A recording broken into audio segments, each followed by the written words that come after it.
Well, hello everyone. Welcome back to another one of these things that I do twice a week. But this one should be interesting. I did purchase a Pre-Dell Alienware on eBay as a non-functioning laptop. Never opened one up before. So, hey, we're going to work on it for science and see if we can get it going. Now, it didn't come with a charger, so we're going to have to make a charger first. So that should be pretty interesting. But welcome everyone coming out. Sunny, how you doing? Mega, how you doing? Jack? Doc? Selfman, how you doing, buddy? Simper, Gritty, see everyone coming out. Alfred, good to see you. I love all the work of the mods. Hello from Northern Oregon. Hello, good morning. Yeah, so it's going to be an interesting one. So, it's kind of backstory on it. So, Alienware was its own corporation, and I believe Dell purchased it in May of 2006, somewhere around there.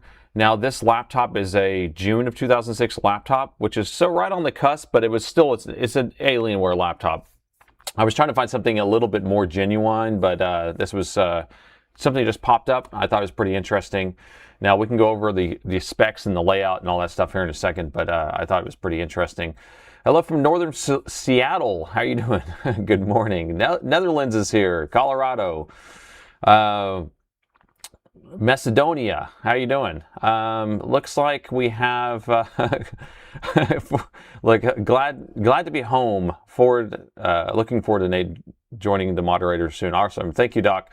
You will be a mod soon. When are you going to start walking? It's coming up soon, right? Portugal, Brazil. Hello, Lincoln, California. Is that right? All right, all right. From Idaho, New York, San Antonio, Thailand. Hello. We have Manitoba, Canada, and Ohio, and California, and Western North Carolina. Well, I am so glad to see all you guys came out. So this should be pretty interesting because whenever we work on machines that I've never worked on before, there's one thing that we're going to be running into is I don't have the parts, right? So none of that stuff's going to happen. We're going to have to kind of piecemeal things together to get it going. I don't even have a charger for it, so we're going to have to make a charger. And I think it'll be kind of interesting anyway, just to kind of mess around with it. I don't know what's wrong with it. I don't know if it does power on. I don't know if it has. They didn't say anything. It just says non-working. So bought an Alienware in 2006, but sniffing around 2000 or 02 immediately posts .com hoping for a fire sale price. Oh, okay. So you were looking to buy one around 02, but then ended up buying one in 2006. Gotcha. I really like here. I'll pull it up here. This is the guy right here. This is the guy. What I like about him, what I like about the Alienware, the genuine Alienwares, is that it's ribbed for her pleasure, right? So it has this actual, texture of Alienware or aliens, whatever breathing orifices. Here in Ohio, because of all the X's live in Texas. Hello, Ronald. Thank you for that $20. Appreciate that. So anyway, I think this is a pretty cool little setup here, and has the actual Alienware head. So this is not a flat, back cover. The look is very sleek. Now this is going to be one of the lower end machines, I have to say. I was actually quite disappointed whenever I figured out what the specs were on this thing. So I think this was like their compromise to some sort of like, I don't know, would I say Ultrabook or something? Ultra lightweight laptop. So it's not super exciting whenever I figured out what the actual specs were. But anyway, it should still be fun for science at least, right? We'll do some probing of some aliens, right? We'll probe some aliens today. Aliens have texture? Whatever. Come on, mate. Alien Trojan. Yep, that's the Sager. So, anyway, so we got to kind of figure out exactly what's going to be wrong with this thing. Now, they didn't put any information about what's wrong with it. It just kind of says, hey, as is, or whatever, and then it had like the whole spec sheet, or not spec sheet. It didn't even give me a spec sheet. It gave me like the fluff about like how awesome this laptop is, futuristic and blah blah blah. So probing real aliens today, not Dell knockoff aliens. There you go. That's what Senan has to say. Yeah, so he's correct. So early breed of aliens. So this thing was released in God, my camera's laggy again. Let me see if I can fix my camera. Hold on. I thought I resolved my camera lagging issue, but I guess I didn't. We will see. All right, it's a little bit better. Anyway, so this thing was released in June of 2006. All right. Dell purchased Alienware in May of 2006. So it's still an Alienware. It's just Dell actually owned it when it did come out. So does that count as a pre-Alienware? I don't know. I mean, I would say it is because it was already on coming out of production. So Dell did not design this thing. It does have a COA on the bottom. Should I be covering this up? Is anyone going to steal this XP license from me? I don't know. I don't really care, I guess. So it's my license to share as if I want. So there's the XP license if you need one. So does it have LM on it? So liquid metal? I don't think so. I don't think so. I bet it doesn't even have like real thermal paste. If I get down to the basement, there's one of those down there. Really? Complete with a charger and everything. What? So Doc has an old Alienware down there. All right, in his basement. We need to send someone down there to go get that. Bring it back for science. At least the crackle is released. So we're not having any crackle on my microphone hopefully today. Hopefully I fixed that. I went there and I redid a bunch of different stuff, but I still have some lag on my camera. It's driving me crazy. 2006, that's right, June of 2006. It is an OG for sure. That laptop won't spy on you. So if it has XP, it won't spy on you. And XP is actually a pretty lightweight, setup. So, you can do a lot of stuff with XP. You can even get spyware. So it will spy on you, actually. Yeah, because you remember all that spyware that got installed on XPs back in the day? So that's, the trade-off. I think things are a little safer for actual other people spying on you, but then I guess Microsoft's going to spy on you. So that's kind of the only problem. So the audio does sound good. The audio sounds crisp. I did resets, full resets on both my microphone receiver and transmitter, and then did an update on them. And then I am trying, they have a different setting for dynamic audio, so I'm just trying that out and see what it is. Yeah, I'm at 250 delay. Am I in sync? 250 millisecond delay for my audio to sync up. Sounds awesome. All right, good. You have a collection of old computer viruses. Do you really? That'd be crazy. Original Alienware is out of this world. Yeah, so this is gonna be pretty cool. So let's go over the specs on it. The specs are pretty crappy. So I was actually pretty upset. Not upset, whatever it is, I was let down, I guess. So this Alienware, let me see if I can pull up the spec sheet that I found on some random website, whether it's correct or not, but we'll see. If I can find... Here, I'll show you the original listing. So this is the original listing here. And so it has pictures, and I bought it. I actually got it for $80 plus shipping, so under $100 delivered, so good deal. But then his description here was just like, this is like copied from the Alienware site, or it's perfect for immersive gaming experiences. I don't know about that. After I read the specs on this thing, I'm like, there ain't no immersive gaming experience going on here. Top quality gaming products. This is like for the newer Alienware probably. But anyway, so salvage parts or fix it. It doesn't tell me what's wrong with it. So we're going to have to try to figure out exactly what's wrong with it. But where's the spec sheet at on this thing? I thought I had a spec sheet. Let's see if I can find it. No, it's a Centrino, I think, but maybe I'm wrong. Okay, hold on. I had the specs pulled up at some point. I thought I saved it in the tab. Maybe I didn't. All right, let's just look it up all over again, I guess. All right, Alienware. It's an M3450i specs. So, okay, so it's a Core 2 Duo. So not a Centrino, but a Core 2 Duo. And I don't know which processor it has, but the GPU is the integrated 950 with 128 VRAM. It doesn't have discrete graphics.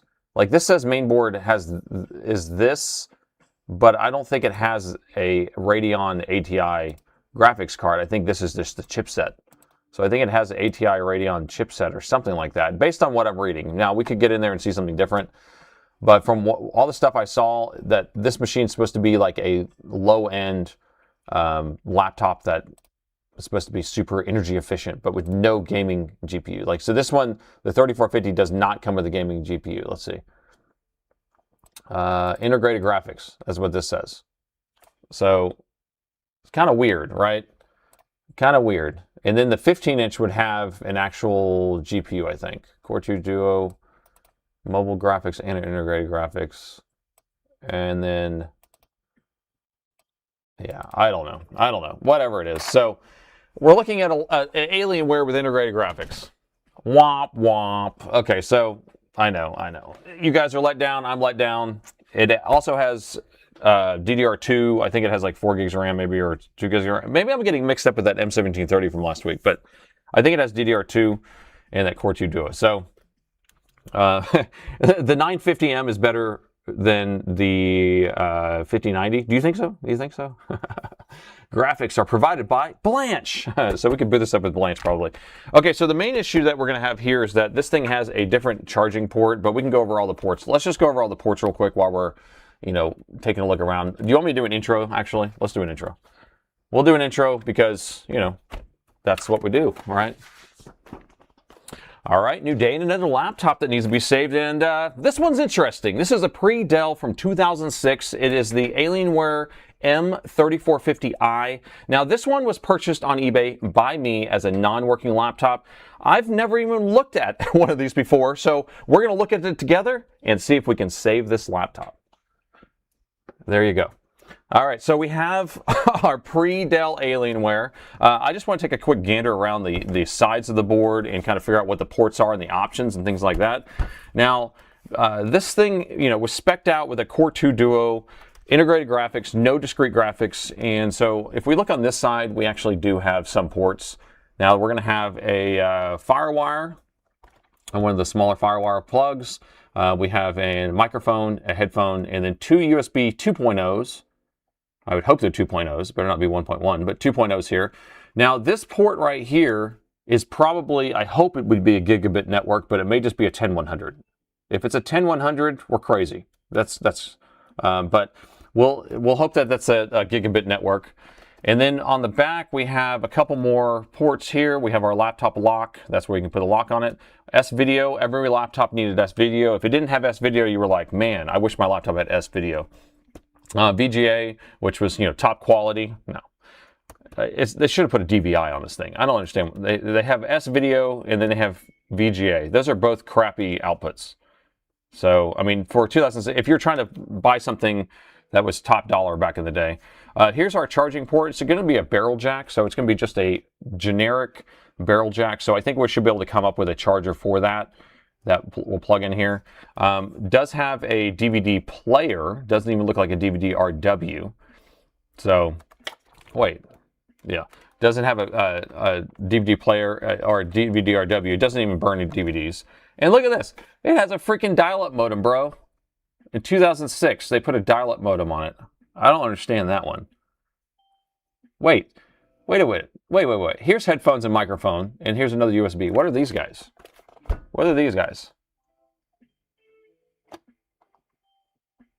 SPDIF?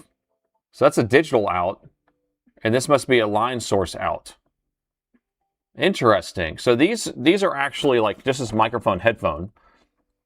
And then instead of putting them all together, it actually so this is more like you could use this as more of an audio station, I guess. Because, yeah, I think it says SPDIF, right?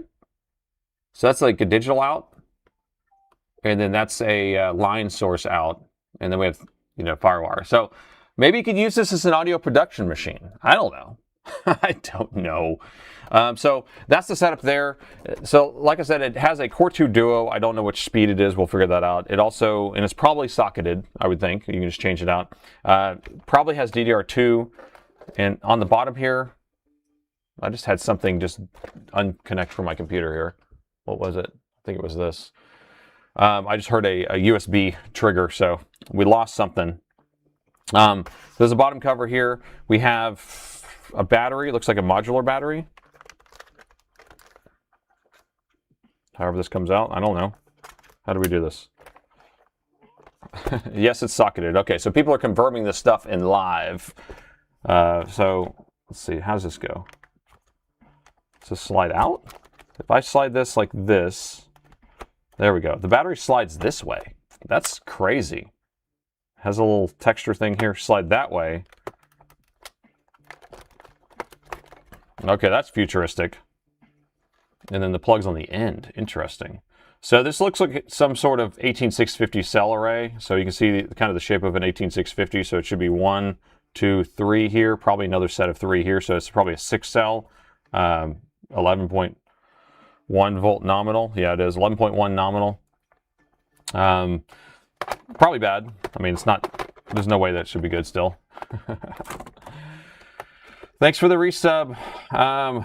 Once you get it running, you have to test the dial-up modem with an old AOL disk. That'd be funny if I actually had a disk somewhere. I got to dig around. I'm sure we can find one on archive.org or something like that. 6 spicy pillows. What I like about 18650s is at least they don't spice up. You know, they don't get all puffy. For the most part, they just start leaking everywhere. Acid, battery acid. So so that's kind of the layout there. What else did we want to talk about? Oh, yeah, so the barrel jack, we're going to have to make one of those. So we'll look at the top here. Doc sent the charger specs. Okay, cool. So I'll take a look at that. It does say it's a... This one, the actual bottom says right here, 20 volts, 3.65 or 3.25 amps. So if you do the math on that, that's like 65 watts, right? So it's a 65 watt charger. What are you going to expect with a 65 watt charger? It's not a lot, you know. So it does have the ribs on the back here, alien head there. And then we have some media buttons of some sort. You've got mail button. Look at that. Mail. Web, maybe? I don't know. What's A? Awesome? Has an awesome button. What would the A be? Oh, they're nickel metal hydride batteries? Oh, if they are nickel metal hydride, yeah. Does anyone know? A for AOL Messenger? That'd be interesting. You've got mail. All right, so anyway, we got that in 2006. I'm just trying to think of what was 2006. What was happening in 2006? A for Alienware. Maybe it's the Alienware Command Center. I don't know. But anyway, so we have that. And then the trackpad is interesting. It has the scroll right here on the side and then just a couple buttons. So pretty sleek. And I think it's touchscreen. It almost looks touchscreen, or it just has that reflective surface with a webcam. So... all right, so let's get to it. We need to find a charger, and let me go dig in a box over here. I think I have some chargers that might fit in here, so let me grab something that will get us close. And I think yeah, this is one right here that looks like it has the same connection on the end. All right, so here's an old Dell charger for the B130 and Spirons back in the day. So this would be like a PA16, I believe. Yeah, so this is 3.16 amps, so it's not a full, you know, 65. Well, it's a 65 watt, but it's not exactly what that thing's asking for, but it should be enough. And then it's a PA16 family. So PA16 did not have the pin in the middle. It's only just the barrel jack right there. So this should hopefully plug in there. Let's see. See if it plugs in. Like a glove. Like a glove. All right, so we did find a charger that plugs in there. There's no way that's touchscreen in 2006. Yeah, you're probably right. But the anti-glare was all the rage. No, it's not anti-glare. It was glare. They wanted to put the high def or whatever, so it was like a glossy screen. But then it was like, let's just make it really shiny. Let's see. Does it tell us what the polarity is of this? I mean, it's very rare that you'll put negative in the center, so. I just, it's always negative on the outside. I don't know. The laptop doesn't work anyway. So I would say, let's just plug it in, personally. Let's do it. Let's make it happen. Let's make it explode. But I want to make a charger, though. So I have a DC jack here that we're going to use, and that way we can plug our power meter through it, right? So we'll be able to plug this DC jack into the power meter, and then we'll use this cord as an adapter. And then we'll plug that into the laptop, and then we can see how much current's actually being pulled. And then kaboom! Then kaboom. So let's figure this out. Should we plug this charger in first to see if anything happens, if it blows up, or should I just cut this and then we can put it in polarity, do it ourselves? I think I just cut it. Let's just cut it. Cut it. That way we can use the adapter, and then we can set it however we want. And then we could put, although a 240 watt, that might be a lot of power to plug into here to blow it up.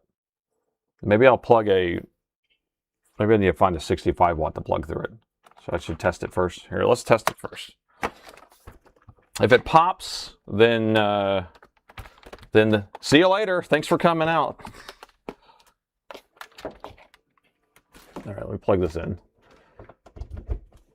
All right, so if we use it as is and don't use our power meter, we won't be able to see what's happening, but you know, that's fine if we want. Okay, so I'm going to plug this in. Okay, you guys ready? Check for, I know you're saying check for polarity. I guess, how can I check for polarity? Here's what we'll do. If you guys want to make sure, we're going to go continuity mode, and then I'll just check there. I can see some grounds around the USB port here. If it will focus. Come on. So you see the USB port has a ground on it, and then our jack has ground. So let's just use that. So I'm going to test the outside of this, or I guess the inside of this, but the inside, not the middle pin, to our USB outside. And that is correct. All right. So is everyone okay with that now? Does everyone think that we do have polarity correct? Because if the center pin was the ground, then it would actually, you know, go boom. Go boom. But everyone feels much better. Everyone concurs, right? There's a lot of concurrence in the crowd. Okay, so we did confirm, I believe, that the outside is ground, and then the inside is the positive. And so, you guys ready? This is only a 65 watt charger, so it's not much, it's, you know, it's not going to blow up, is it? All right, 3, 2, 1. That's so anticlimactic. Okay, so nothing happened. No boom boom. No boom boom room. Okay, so let's check the charger, make sure the light's still on. And the light is still on the charger, so it has not shut off. So that's a good sign. And there's something going on over here. I don't know what these are. One's a power light? I thought this thing didn't work. This is going to be a short video.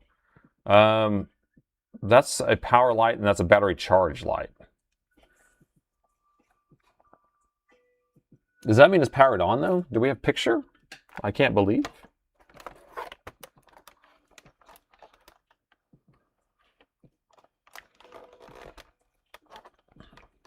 So we have these two lights here. So there's no caps lock. None of that stuff is going on here. Should I press the power button? And nothing's changing when I hit the power button. What about if I hit the awesome button? Lights mean it's plugged in. That's it. Man, people know more about this than I do. I don't know anything about that. So lights mean it's plugged in. Okay, that's crazy that your lights would always be on when it's plugged in. It means it's detecting the charger, not power light. Okay, so, but the button, weird. You guys see these icons on here? I mean, what are these people thinking? So this thing has like a charger and then a power. So it could be either one, but maybe that's a different color when it's on. You see how it's like charger / power on? So maybe it turns green when it's on, and then orange when it's charging, and that's charging. And then we have a mail button. Why our light? Why would we have a mail light? And what is that? Hard drive activity? And then Wi-Fi. So if we're connected to Wi-Fi, we have a light. If we have mail, you have mail. You have mail. That's kind of cool, though. If you looked across your room and you saw that middle light was on, you're like, all right, I got me another email. I can go check my mail. That's ridiculous. That's ridiculous. Or it's innovative. I don't know. Which one is it? All right, so now that we confirmed that this is actually working, I wouldn't mind plugging it in so we can actually see the power meter pulling power out of it, don't you think? So if we cut this cord and then solder it to this DC jack. Then I can run it through this pass-through to put it up on the screen for you guys. Don't you think? Concur? Should we cut it with it on? Cut it. That's from the 90s. Because the power button's not doing anything at this point. It's not doing anything. So, oh wait, the light's off now. The BIOS battery is flat. You think so? Wait, now it's doing it again. Maybe I just unplugged this a little bit. Okay, this DC jack doesn't plug in very far, so I have to kind of hold it in place. Yeah, but because I can't see anything, I want to see how much current's being pulled, and I want to see what's happening. So that's why I think, cut it. Oh, it's hot. Oh, it's spicy. Woo! It's probably because this tip is a little bit girthy. There's a lot of girth around this tip right here. And when you try to line it up on here, it doesn't really go deep enough. It just kind of hits. So maybe the very tip is what's actually charging, and that's why it's getting warm. And a little spicy. It's not, I mean, it's, you know, it's just, you could tell it's warmer than the ambient temperature. So, but I'm going to cut this. Let me unplug it so I don't end up exploding myself. So we're going to cut this cord, cut it. And we're going to solder the right color to the right color. Bzz. Okay, so that cord's done. Bang. No, stop, don't do it. Why? Why'd you cut this? What are you doing? For the love of humanity. I cut the cord. Why? Why do you cut the cord? Because I'm making a charging cord. A real one. That's a fake one. We're going to make a real one. If it doesn't fit, it will run hot. Yeah, if it doesn't go deep enough. If it doesn't go deep enough. All right, so there's only 2 wires on this thing, so it's not super complex. So we just got to hook the right colors to the right colors. Wireless charging. That's what it kind of feels like because it's so far away from it. Of course, that's what she said. That's what she said.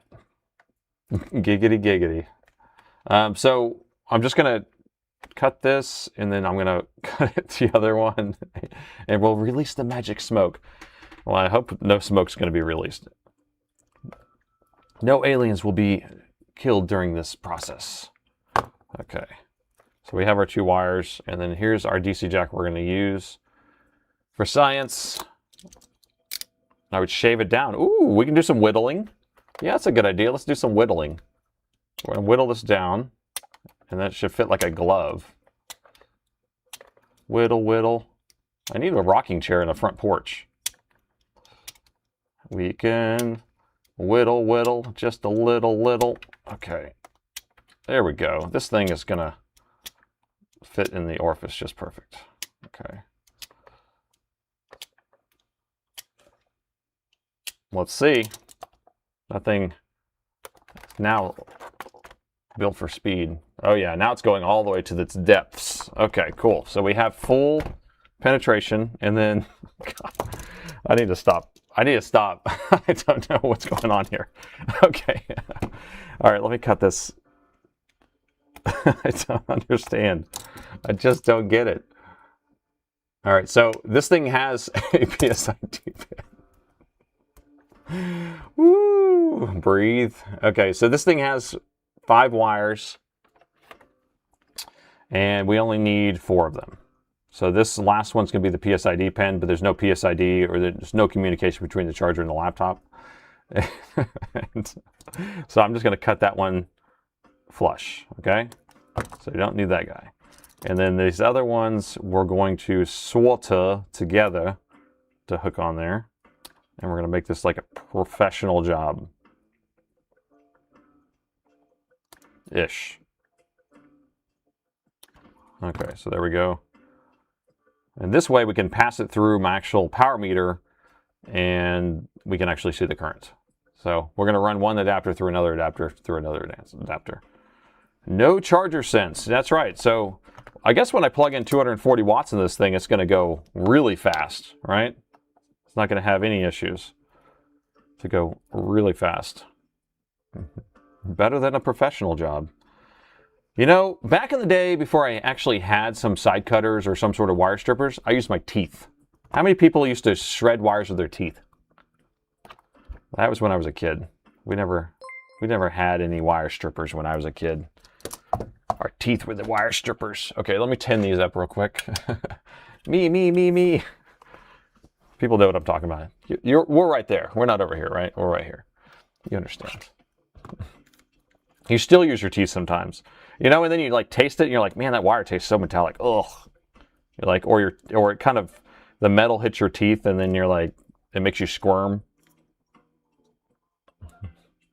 Used to?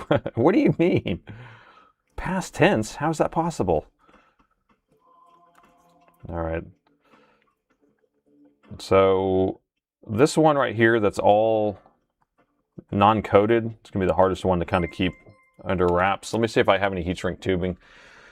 Thrill just gifted some subs. Thank you. It looks like 2 people get some commercial-free viewing on Twitch for the next 30 days. Thank you for that. I think I have some heat shrink tubing somewhere. Yep.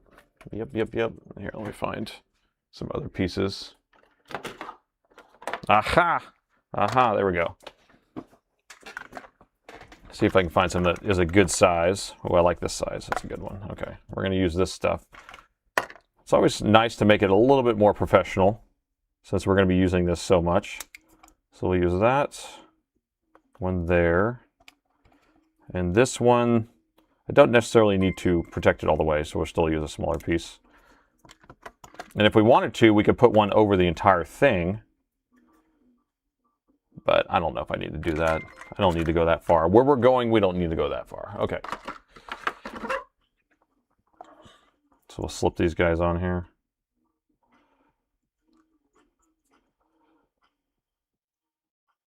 All right, so what the heat shrink tubing will do is after we get it soldered together, we're going to slide that up and it will seal that area so we don't have to worry about it going spark. You know what I mean? Just in case the wires touch. The MOBOD. That's right. Here, we'll go under this microscope. Let me put some air on.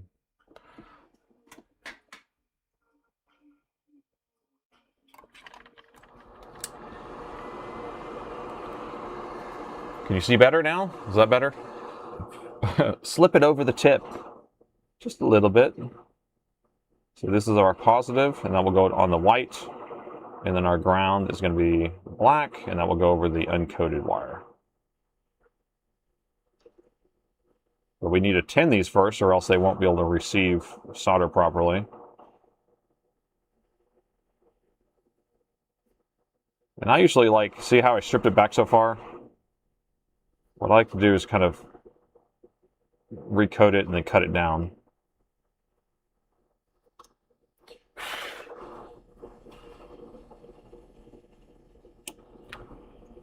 There we go. Cut it down, and then we'll put these together. Now, is that heat shrink tubing going to last? Is it going to get too hot in time? I hate it when it does that, when it starts shrinking pre-shrinkage. It shrinks. That's right. Don't burn my hand. Come on.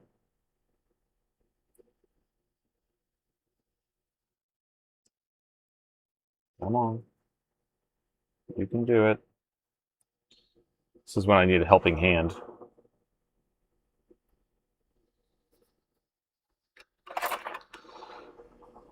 Pre-shrinking.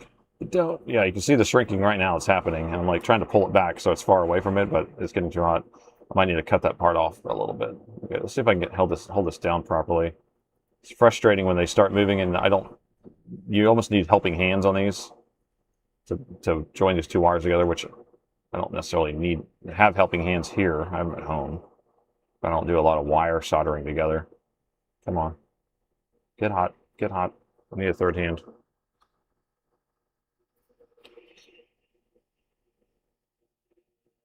There we go. Those are bonded together good enough. Stay. Yeah, the pull was cool. Shrinkage. That's right. Can't stand you. All right, so that did work. So I'm just going to slide this over right now. Get that out of the way. We can get it all the way over. Perfect. I like what you've done there. And then we will watch it shrink. Stay away from this one.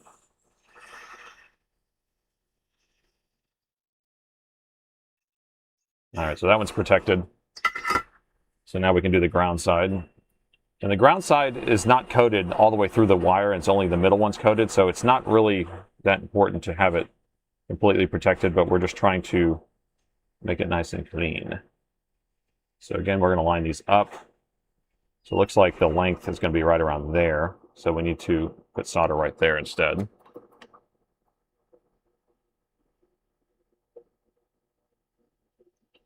Come on. Use electrician's tape, which I have some, but I like heat shrink tubing. It's more polished, and I know it's a little bit more work, but like the electrical tape just is like, it always comes on, it gets sticky, comes undone.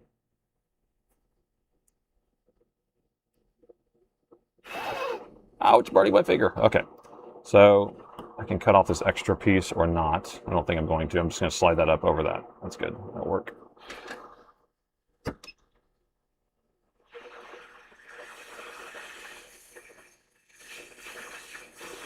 All right, so that's done. Now, if I was really fancy, I would have put in another piece of heat shrink tubing over this whole thing and then slid it over this entire thing, and then it would make it look almost factory, right? Like factory. So here's what our new wire looks like. Our new, brand new Alienware Pre-Dell adapter. So we can basically take a Dell charger and plug it into a Pre-Dell. That's it.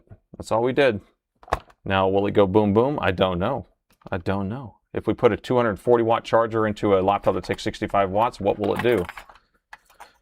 Maybe I should plug the 330 into it. Now, I'm going to unplug the 330. All I have is a 240 wired over here. I can put a 180. I have a 180 around here. I can go dig up a 65 if I want, I guess, but I don't know. You guys are so naughty. Use a hot glue for insulation. Oh my gosh, that melts everywhere. Hot glue and anything warm is bad news. Start the countdown. It's gonna blow. Howdy, folks. You've made it. You've made it for the time where we're gonna get to see it blow up. Okay, so we're going to plug in our new adapter here. Okay, no issues, right? There's our power meter. I guess I can reset the current flow. All right, so now we're going to plug it into the laptop and see if it goes boom, boom. So we're plugging 240 watts in here. Less than 90, but this thing should only take what it will take. So that's how it works. So it requires at least 3.25 amps. This thing's going to be able to supply 12 amps. Good. It's perfect. It's all it ever wants. It will only take what it needs. Except if there's a short on the board, then it goes really boom. All right, you ready? 3, 2, 1. And we have current flow. I can't believe. Okay, so it's pulling 6 watts, pulling 0.3, 0.4. So then it actually did jump up. Interesting. So it stopped. And now, is that like a pre-charge current trying to wake up the battery? So look at the current flow and then look at this light. The second light's the actual battery charging. Oh, now we're up to 1 amp charging. What the? And it's very linear. Look at it. It's just kind of going up, going up, going up.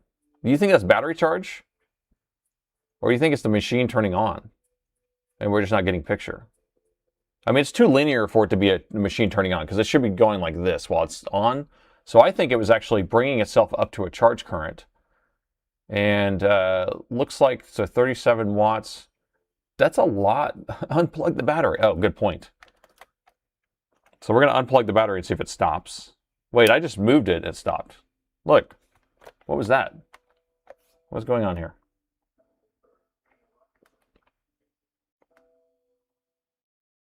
So DC jack bad? Okay, I'm going to go no hands for a second. Okay. But now if I touch it. Oh, okay. Is it the cord? Oh, okay. Something's janky over here. So it's either the cord or the jack itself. And so if I put it in a weird position, it doesn't work. Okay, so We're going to just like be careful with that and be mindful. Okay. It's all the way in. I just think it's either the jack or maybe it's the center pin, you know, because sometimes the barrel jacks will have a bigger hole or a smaller hole in the middle. And so maybe the orifice is not big enough, or it's too big. Connection between the plug and the jack. Yeah, probably. Okay, so I have this unplugged now. So I'm going to unplug it, plug it back in. So we are pulling 0.3 right out the gate. And then it's not jumping up to that charge current. So I guess it was charging. That's interesting. It's funny because these old batteries, it's like, old batteries can charge still. And I don't understand why the technology is different. Maybe the technology now is a little more careful. Yeah, look, that's totally charging. You see the whole thing going up. So what we need to do is push power. BIOS battery is dead. So you think the BIOS battery is dead will prevent this thing from turning on? I mean, you might be right. It might just need a CMOS reset of some sort, but I don't know if these things have that EC chip region issue where it starts breaking itself. The second light is charging, yes. So the first light is, I moved it again, so we're gonna wait for it to come back on. The first light is the laptop has power, but not powered on. And then the second light is that it's charging the battery. And I believe if the thing's turned on, I bet that light will turn green. So, put on the goggles. All right, so I'm going to try to press the power button. And it's not doing anything. So we're going to have to open it up and take a look inside because I don't know. And then does it have a lithium ion battery or a nickel metal hydride? So I don't know. I don't know. So this is you're going to have to look it up. I don't know if I was able to see that. At least my Yoga had refused to turn on with a dead BIOS battery. So old laptops used to always have a programmed EC chip, and then they started doing it where the EC chip would program itself. And so if a BIOS battery went dead, it would prevent the EC chip from programming itself, and so therefore it would be bricked, and you would have to unplug that to fix it. The newer ones, you know, they have a mix now where some are programmed and some aren't. So it's like, I don't know. I don't think it could cause that, but to me, the power button's not even attached, is what it seems like to me. But who knows? Those jacks are always been bad. Okay, and eternally loose. So maybe just we need to reflow the jack right there. But the thing is obviously receiving power, but it's not powering on. See if the metal pin is crushed down. Often it gets close. 3 or 4 contact pins on the old laptops similar. I don't see any issues down the barrel here. The jack itself is just a receiver hitch and some side pads. That's it. So it looks fine. It's just whether my barrel jack has the correct inner hole. So maybe that's what it is. Maybe the size is different. Or this jack itself is loose. And the jack itself is loose. So I would say that it just needs to be reflowed or resoldered. So that's probably that, but that does not mean it's broken. I mean, it's obviously receiving power. All right, so let me open up the bottom and take a look inside.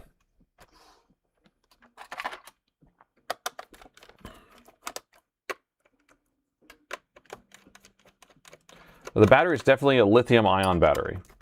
We have that confirmed now, okay? Classic barrel jack, old battery. Yeah, of course it's an old battery. It's from 2006, man. Or maybe it was replaced at some point, but I don't know if it has a date on it. Let's see. Is there a date on this battery? It doesn't really matter. The battery doesn't have anything to do with the machine turning on, so. Oh, it's hot over here. Very hot over here on this edge. That's where the power is coming in. But that could be the charge circuit producing, you know, the charge current. All right, and the bottom is off. Let's take a quick look around. We have the fan, which is really dirty. We have the CPU. We have 2 sticks of RAM. One of them isn't seated in properly. I can tell already. We have our huge Wi-Fi card. And Let's see. We have this other door over here. I wouldn't mind taking this door off. I think this must be the SSD. Oh, wait. Excuse me. HDD. That was a Freudian slip. Oh, no HDD. But it does take SATA, so we can actually put a SATA in there. Okay. So I believe this stick of memory is just installed wrong. Can you see it? Can you guys see what I'm talking about? This stick's fine. It's the stick underneath it. I can see it right here because look at that. It's not even all the way in. I guarantee this is just not plugged in all the way and this thing works fine. And if not, we're gonna do some fun stuff here. Let me look at it closer. The HD door. So you can see the top one is all the way in. Okay, and you see how the latches are? But look at that one. And look at this side.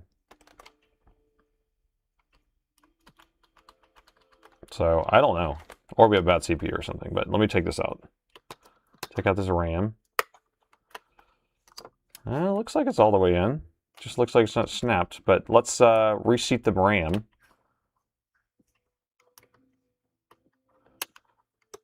Oh, gosh. I don't know. What speed do we got? Oh, this looks like some jank. Let me put some real memory in here. This is not... This is... Well, I guess this counts as real memory from Alienware, maybe. This is a PCIe. It's the, yeah, it's a PCIe card. It's the half size, though, because they used to have the whole size PCIes. So we could actually put an external graphics card on this, right? Yeah, maybe it's not PCIe. Mini PCI Express. Yeah, so it's a half height Mini PCI Express. Not even a half height, because it's a whole height. Do you think I should replace this memory? This looks weird. Like, I don't know what brand that is. You got the total size of 256. Here, I have a drawer full of DDR2. Here's my DDR2 supply. Here's a 2 gig. There's a 1 gigger. 1 gigger. 2 gigger. 1 gigger. So here's some Micron and some whatever. So let's just use a stick of Micron. That's 2 gig. Oh, that's PC6400. Now, I don't know. Can this thing... takes DDR1? No, this is DDR2, right? Don't make me think wrong, guys. It's DDR2, yeah. You guys are messing with my emotion. Oh, it's now defunct. Made in Japan. Okay, so this was made in Japan, so it is better. But it's defunct now. Defunct. All right, we'll stick with the factory stuff. We're just going to do one stick at a time. Oh, look at that. First BIOS. Notebook Pro C2 Phoenix. So it has a Phoenix BIOS on it. It's like a certification. Interesting. Look how dirty that fan is, bro. This is crazy. Okay, and then we do have a socketed CPU, so we can actually play around with that. I do have more CPUs we can probably install. But I'm just going to try one stick at a time as something to try first. So we'll just go and install one stick all the way in and snap it in proper. Okay, let's turn it on.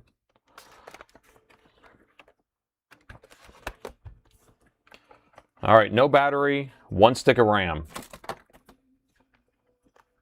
But it's weird because the power button did nothing. So the power button's doing... Is it doing something?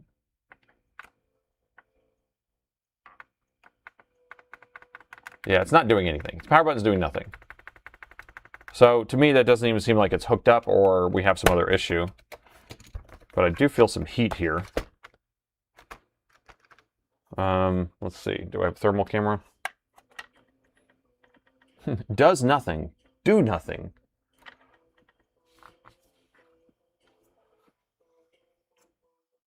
All right, so let's see. Oh, the thermal's not working. Okay, hold on. Let me get the thermal going.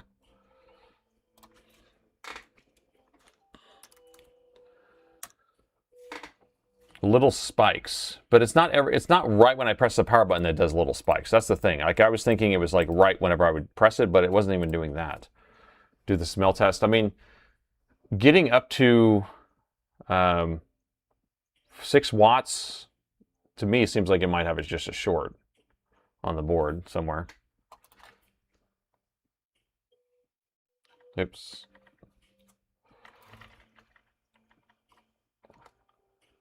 So you can see how it's warm right here. It's like hot, but it's not hot anywhere else. Oh, it's some heat right here. The chipset. No, wait. 52. Ooh, this might be our issue right here. Look at that, 60. That's pretty spicy. So we have some heat in this area now. Is it on this side of the board or not? Unplug it quick. We got to first identify what's going on here. Wait a minute. Unplug it quick. Oh gosh. Here's your sign.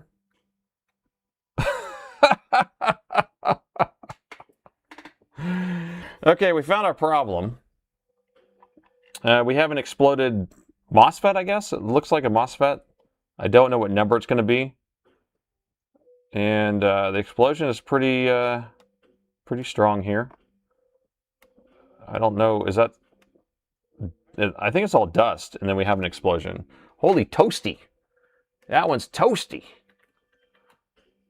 So let me show you where that is, where we were looking. So we're looking in this area. We looked at the RAM.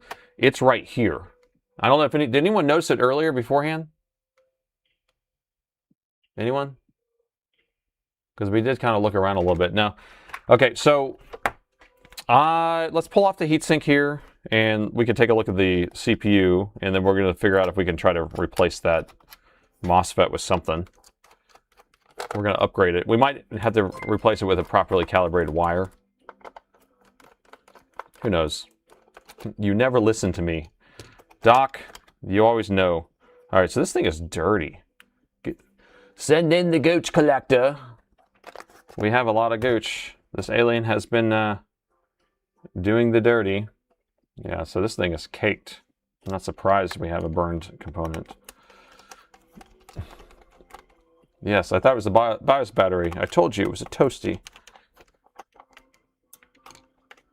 Oh, that's kind of cool. This fan comes off in pieces. And so this plastic is actually part of the chassis. That's a cool design. So the plastic is part of the chassis. The fan bolts into that, and then this heatsink's separate. Okay. Innovative. Only what Alienware can do. Now, there's no way... there's no way I can actually replace this component in the chassis because there's all this plastic everywhere. But we can at least see what we're looking at here. Remove the air filter. Oh, that is gross. That is so gross. Yeah, there's your sign. There's your sign. So we definitely have a blown MOSFET here. Now we got to figure out if it's just the MOSFET that blew up, or if there's something blown up or shorted somewhere else. Like, because it could be a shorted capacitor that this thing is supplying. Let's think about this. So we have a solder bridge. It looks like it's tying 2 different power rails together. Al, thank you for that cheer. So we have a coil inductor feeding outward going into this, or it's going this way. It might be going this way into this inductor, and then this will feed the power rail. I don't know. You know, we're not like we have the circuits, so we just kind of have to think about what we're doing here. I would like to take this off, but let's measure in this area to see what we're measuring. Is this for gaming? Yeah, this right here is what makes it go faster. All right, we're in continuity mode. Let's just see what we have here. So this is measuring a 1.8 short, 1.8 short. And here's our CPU. And these are our VRMs for the CPU. So we know that it's not going to be related to the CPU. And we got a 1.662 megahertz, or 2 meg of cache, 667 megahertz. They made a lot faster chips than this. So I probably have a 2 gigahertz somewhere, or 2.4 gigahertz, or even sometimes it might even have a 2.8 somewhere. So that might be the way to go. So T56. I feel like we could do a T something 70 or 9000 series in this. Really upgrade it. Really make it strong like bull.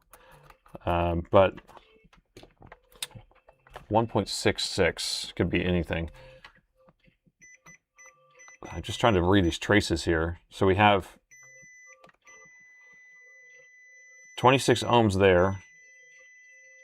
We got 0 basically here. Is this a dual MOSFET?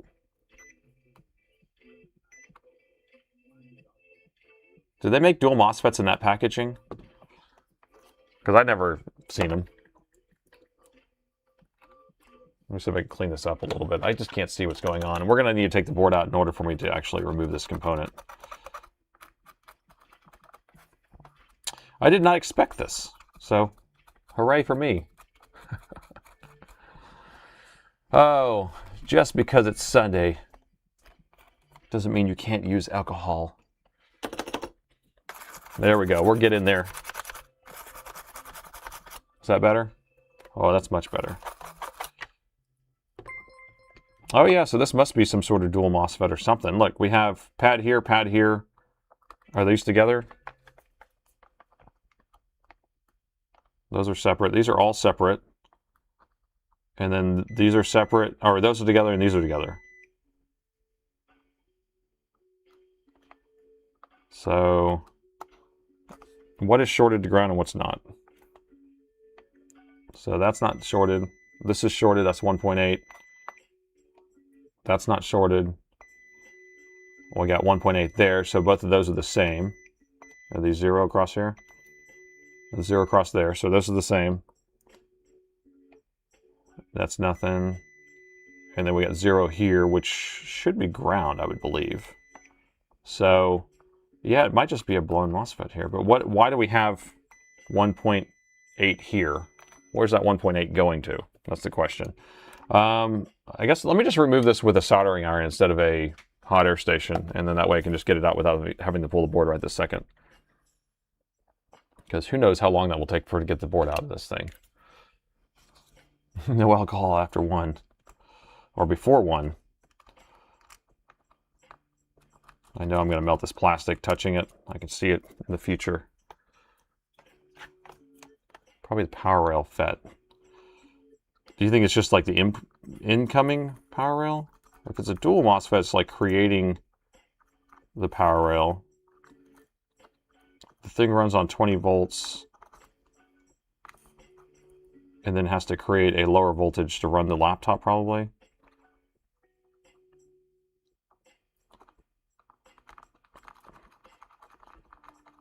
Okay, let's see what we got.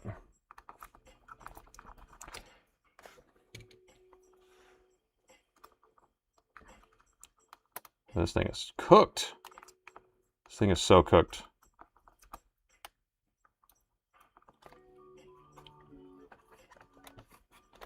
Come on. I'm having a hard time getting in this position.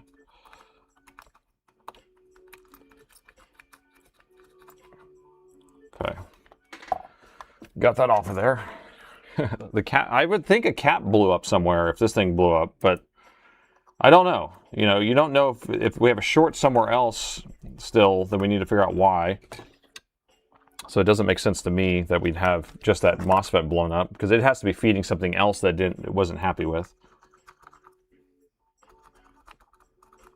So that's usually what ends up happening. And this really stinks, so let's put some of this Black Horse flux on here, make it smell much better. Solder twister game. That's exactly what I felt like, because I was having to kind of contort my body. Because I'm trying not to melt the plastic. I'm trying to keep this thing stock, man. Okay. Brand new. Brand new. Okay, so we got that burned component off of there. It does look like, you know, nothing happened now. But I think we're going to have to inject some voltage because we got to figure out why we have 1.8 ohms on this coil right here. What is that feeding? And then we can go ahead and just check all the rest of the coils while we're around here. I don't know what the 3 volt is or the 5 volt. That one's fine. Got 22 ohms on that one. That can't be good. Or maybe it could be good. I don't know. Let me take the RAM out. The RAM could read 22 ohms for all I know. So let's see. Nope, not the RAM. It's still 1.8. Let me take the CPU out too. Nothing but the best. Okay, I need a flathead though. 1.8 gigawatts. All right, we got the CPU out. We got the RAM out. All right, CPU out, RAM out. Now we can continue measuring these power rails. I just want to make sure that we don't have anything super obviously tied to one of those things. So 134 ohms, that can't be good either. 25 ohms, that can't be good. 173 ohms, that can't be good. All right, we got to take the motherboard out. And the reason why is because there's too many items. I mean, I guess we can inject some voltage, but I guarantee we have to have something burned up on the other side of the board or something blown, right? Don't you concur? Because, I mean, the resistance is too low on all those. It's too low. So good luck, right? Good luck getting this thing out. I have no idea what I'm doing. I'm just going to be spinning screws until the cows come home. So we'll see. Chipset or GPU? Well, the GPU is part of the CPU because there's no GPU on this, which is an oxymoron for the word Alienware. This is going to be hilarious. Love it. We've got 900 people here. All right. If this is your first stream, shout out, say hello. We do these twice a week, so we never know what we're going to get into. This week we happen to be working on an old machine. Sometimes we're working on just regular repairs. I do have extra repairs set off to the side in case we need to get into those in a little bit, but spin me round and round by round, dead or alive. Spin me round and round. So let's see how many people we got. Hit the like button. 1,000 people watching now. Yeah. Oh yeah, just spiked up to 2,000. So you guys, you know, I do these things twice a week. It's a lot of work for me to put in this. It's 4 hours per stream. So I am doing 8 hours of streaming plus the bookending of each one of those. So 10 to 12 hours a week and just doing live streams. And so it is a lot of work to put this time into it. And so I appreciate anybody who is showing up and enjoying the content. And not to mention all this other work I'm doing. But if we do end up getting this thing fixed or we're not able to fix it, we can move on to another item. Because I have a couple other laptops set off to the side. All right, so I'm just unscrewing screws randomly. Is that the smartest thing to do? I don't know, but that's what I'm doing right this second. Tyler, thank you for that $4.99 donation. I appreciate that. And if we are simulcasting on Twitch, so people on Twitch, you can actually subscribe to Twitch for free using your Prime account, and you just use a Prime subscription, and it doesn't cost you anything, but it does help me out and donates money to my endless supply of time that I'm putting towards this. Okay, so let me reject this. It's like dust coming out of this. What is this cover? Guys, anybody? Ah! PCM CIA, but it has a rubber gasket. So if you need an expansion card, I think that's what that's for. Yeah, it looks like it. So it has a PCM CIA slot. We did not mention that. So we should redo all the specs again to explain that. Okay, so I got all the screws out. Anybody see a secret screw? Anybody? Did I hear $6.99? $4.99. $4.99. First stream. Welcome, John. Appreciate you coming out. Keyboard usually comes out first. I like that idea. Let's try it. Keyboard comes out first. We probably have some sort of... Appreciate your streams. Thank you. Couldn't do it without... without you, I wouldn't have known how to do PTM 7950 and Black Horse Flux and Soren's box. Good old Soren's box. We never know what Soren will dig out of that box. Did you see his last video he just did? He dug in that box and found this MOSFET. He's like, I don't care what MOSFET it is. I don't care. He says, look, it's completely brand new. It was the most ugly MOSFET I've ever seen him pull out of that box. It was the grossest thing. It had like like skin cheese on it and stuff. It was gross, but it worked. How am I going to get this thing out of here? I've got you. I got you under my keyboard. I don't see anything. Maybe the palm rest comes off. Yeah, the palm rest comes off. That's what I'm thinking. Palm rest is coming. Ken, love the show. Thank you, Nate. Thank you so much there, Ken. Appreciate it. All right. Mold. Yeah, moldy MOSFETs. The MOSFET is old and moldy. Core 2 duo or quad? It's a T5600, so I think it's just a duo. You can look that up. But I believe it's just a duo. We're going to go with whatever we can get on there. So I may have a faster CPU I can put into this. What about under the feet? You know, I would say Dell never does that, but you might be onto something. But I feel like there's something right here that I'm missing. It might just be a clip though, because all this is coming off. So what is it? Is there a screw right there? Don't see a screw. No screw there. No screw there. No screw there. It's that burned area. Yeah, that's a Core 2. Yeah, so T56 is a core dual core. You've got more. You've got more screws to go. Palm rest off, then the back of the screwdriver. So, but I need to get the, yeah, there we go. I think I got it. The base is coming off. Okay, cool. This is one where the base comes off first. Love it. Alienware, this is what we've always wanted you to do. Sunday live stream is the highlight of my week. Hey, thank you there, Joe. All right, and the base is off. All right, quick. Cool, so we can take a look around. Now, this is the area that was getting warm originally. This is where the DC jack plugs in. I'm sure that this is like the power regulation stuff, so we can actually take this off. It's modular. Who would have thought it's modular? Boy, one screw, and we have this thing off of here. So I guess we could plug the power into this thing and see if it actually works. Or do you think it will blow out something without it being plugged into anything else? This plugs into the power buttons. I don't know what it plugs into. What do you think? Do you think you can plug power into this and see if it pulls any current? Or do you think it will mess something up because it's not plugged into the rest of these MOSFETs everywhere? And it's like floating gates or something.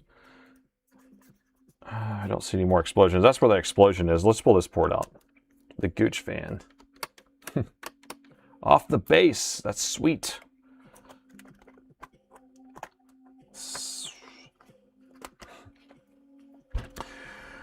Goes to show that they want to make it the way that they used to make it. I really like the way they made this just now. It was a lot easier to get this thing off, for sure.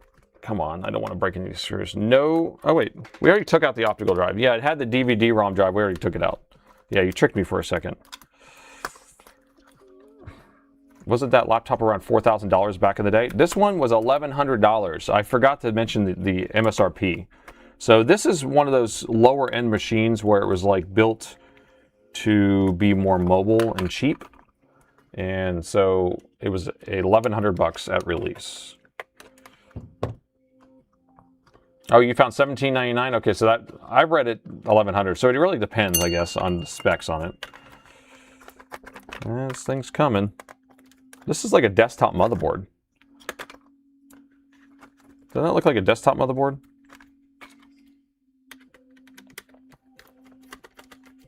It's like square. Okay, now do we unplug the keyboard? It's hooked to something. It's hooked to keyboards or something. How do we get back here? Okay, touchpad. I'm just going to unhook it this way. Put this towards the fix Nate. Thank you so much for that trucking. God damn it, this is hard to get in here, guys. I don't know. I don't know. How do they expect me to do all this underneath this board here? What do they expect me to do? This doesn't even make sense. No compute. The keyboard comes off first. I know you keep saying that, but I haven't been able to do that, and I don't see how the keyboard comes off first.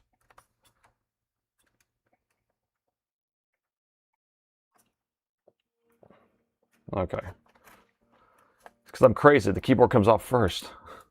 The keyboard does not come off first. Okay, so we got people fighting. Those are them fighting words. Them fighting words. All right. This is going to be fun putting it back together. Oh my gosh. The keyboard's held in by clips. I tried to get the little... Here. Someone wants to fight. Let's do it. Let's do some fighting words here. Look. The keyboard is not held in by clips, from what I can see. Like, you would have to take out this little lattice around here if we did something. But I cannot... That lattice does not feel like it wants to come out. I was trying to break it out. Otherwise, you can't really pry the keyboard out. It's fit behind this. So I had to break this lattice off, but I don't know. So maybe if I can get that thing off of there. Careful with those ribbons. I know. See? Oh my gosh. Yar. This is a pain in the butt. This is little nibs through F1 and F2. Them nibs. $1,100 in 2006. Same $1,900 today. Okay. So we have inflation dollars. Oh, good. I broke the clip just the way I wanted it. So don't do as I do. I literally just broke the clip. I need a spudger. I need to... It will come apart. Yeah. Once it's apart, it will be evident. Oh my gosh, I'm starting to sweat. This is a pain to get off. I'm gonna have to just do it with my eyes closed. See if I can get that clip. There we go. Got it. That's all I need to do is just use my mind's eye. Okay. That was a lot of fun. Gotta love these 2007, 2013 laptops. They're freaking engineered. This is a 2006, so this is before that. But you gotta love the next generation. All right. And the motherboard is out. And this thing looks like a desktop motherboard, doesn't it? Totally does. It looks like I could just slam this into a desktop and be rocking and rolling. With that modular CPU. Like, yeah, you can put optical drives on this thing. So I don't see how this keyboard would come out first. There's a couple screw plates here. This ribbon cable is very tight against here. So, and I guess there is a gap. So maybe that's what that means. We'll figure it out. We'll figure it out. There's clips here. So maybe if I press those clips, then the other side will come off. What is this piece? We don't need it. And here's that clip I broke off. It will just slide back in, so don't worry about it. Nothing to see here. Nothing to see here. Okay. Let's see if we can find more damage on this board. Look how dirty my desk is already. You dirty desk, you. You dirty, dirty desk. I don't like it. No, sir, I do not like it at all. Sorry, I'm going to clean this up. Can't handle it. Can't stand you. Push from the bottom. All right. You want me to try to get that keyboard out? I can. You want to prove somebody? Yeah, I guess we gotta clean up that fight. There's two people in the chat fighting right now. Let's fix that fight. Okay. So I want to look at some clips real quick. So these clips look like they do clip something in. If I can get to it good enough. Right here, there's a clip. And there's a keyboard. So there's a clip there. There's a clip there. And a clip here, probably. Can't see it. And then what about the front? No clippies. Okay, so the premise is, no pun intended. Where's premise? Premise isn't even here. Well, we're talking about your premise. Okay. So they're saying that we could just pop this keyboard out. It's easy peasy lemon squeezy. Nothing to worry about here. Okay. There's a clip right here. I'm going to go microscope because I can't see.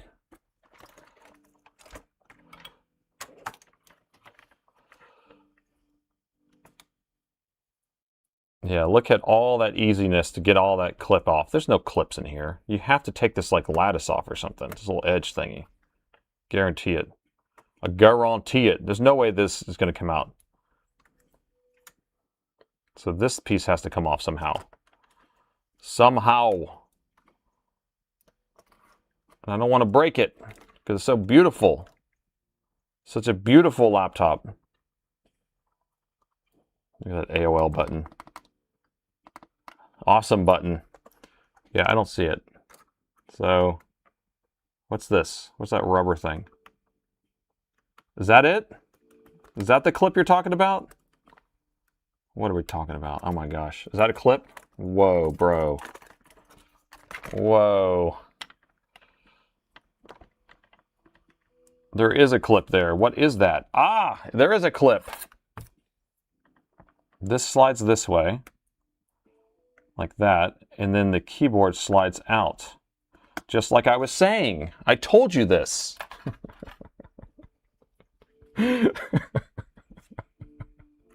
I was the one telling you. What are you talking about? Hold on. How am I going to get this? Okay, hold on. I can't do this. This is crazy. Okay, hold on. This slides over, but I can't see what I'm doing now. I'm going to break my tweezers, though. If this is supposed to be easy, then I don't know what easy is, because this is not easy. How's this possible to be easy? It's easy to replace the keyboard. All you need to do is easily press these little clips in with the smallest tool that's possible that bends up whenever you try to push it. Where's the middle one? There's the middle one.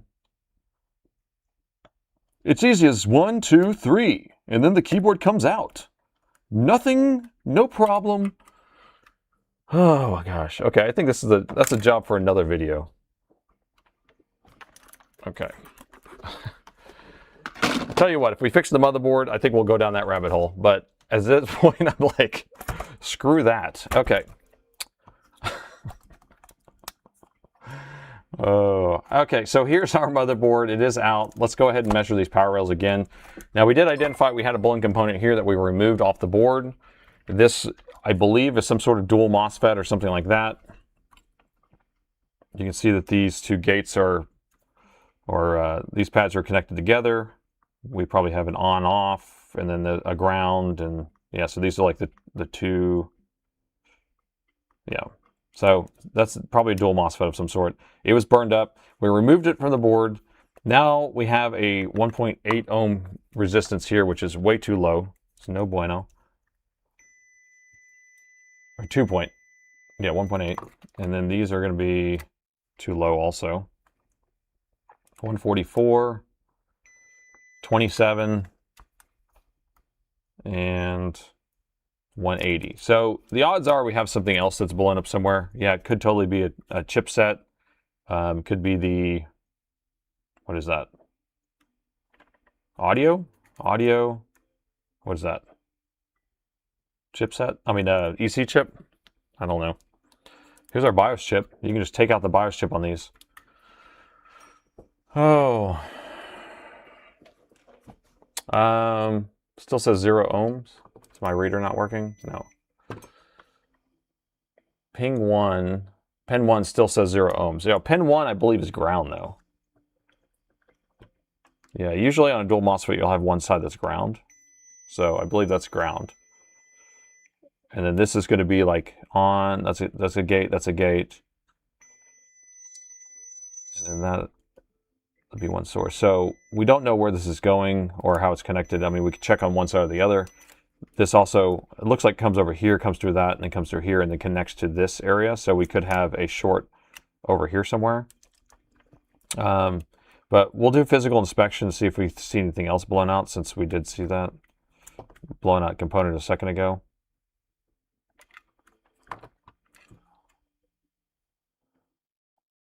There's a lot of pins in the BIOS chip. That's right, because it's has a lot of sophistication. It's probably like a bunch of like data. It's probably like, Here's 4 kilobytes of cache. Here's 4 kilobytes. Here's 4 or maybe 1 kilobyte, 1 kilobyte, 1 kilobyte, like that. It's probably like that.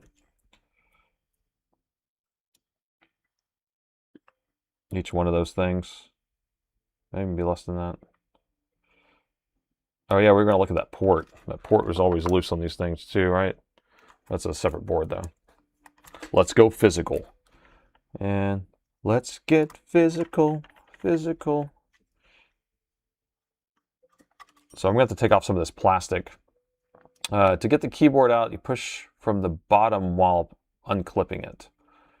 You know, that sounds ridiculously easier, but the catch-22 is, how do you get the motherboard unattached if you're supposed to take out the keyboard first so you can push from the bottom? So no, I mean, I get that's what we're going to have to do, but I don't see how that's the way you're supposed to do it. What is that, microphone? This thing listening to me? Oh, we got a power button. Nice. Well, if we have a power button here and a switch number 2, maybe they're not power buttons. Maybe they're just switches. Okay, so I'm going to take this little shield off. Use metal dentist back in the day. Okay, so we have this off now. What do you think? We have a blown capacitor somewhere? Seems like it would make sense to me. Hopefully it's not something catastrophic. That has a dark spot on it. And those are some current sense resistors. All right, I think we're going to go thermal, guys. You guys okay about going thermal? Going thermal. All right, so we're going to inject voltage into this board and see if we can see what's getting hot. And let me see if I can get that thing set up. Push the clips in while wedging and prying. That sounds so easy. Sounds like right up my alley. Thanks for that, Ken. Let's see. Where's our queue? Okay.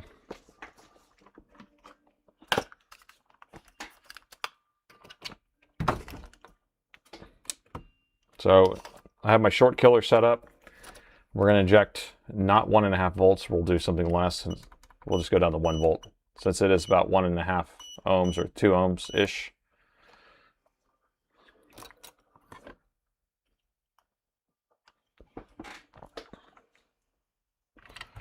And I'm going to inject on that one pin that we had where it was like, or I guess we'll do it on this inductor itself, but we want to see what's getting hot. So you guys pay attention what you can see, all right?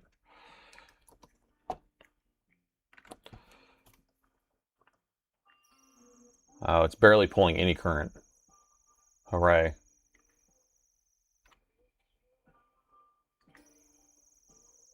But I think it is something in this area, though. Can you see it's warm? It might be on the other side of the board. It must be. Yeah, so whatever it is in this area, but it's diffuse, so I think it's on the other side of the board, so we're going to flip it over. And flip right to that side where it is. And see if we can find a component over here that's shorted that same amount.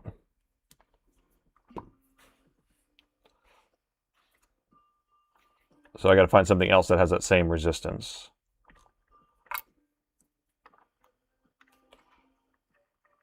Nope. Nope.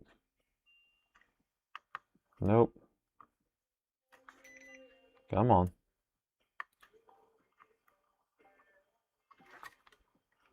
Huh. I expected to see something. What is all this stuff? It's almost like waterproofing stuff. It might be the sticky from that tape that I had over it. That's right.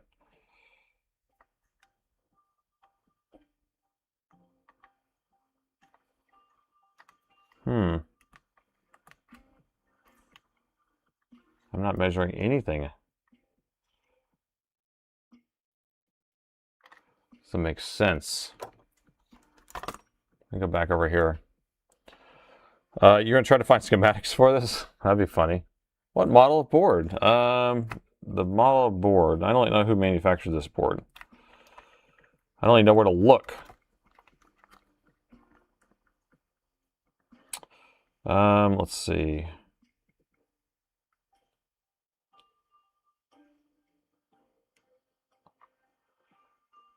I don't know. So it's a, I mean, you know the model, but this is, maybe that's what it is. Here, let's see.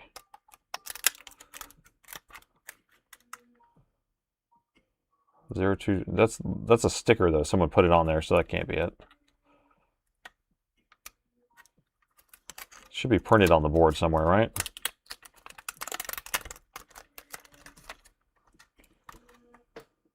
I'm going to unplug the microphone too.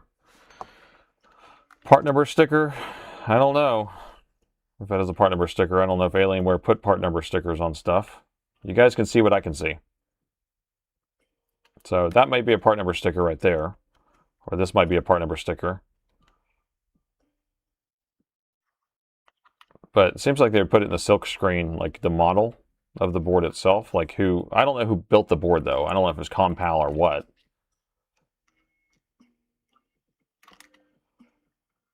So I don't know if, I doubt schematics will be available for this thing. Who knows? Let's see, where else can we look? Right here. Here we go.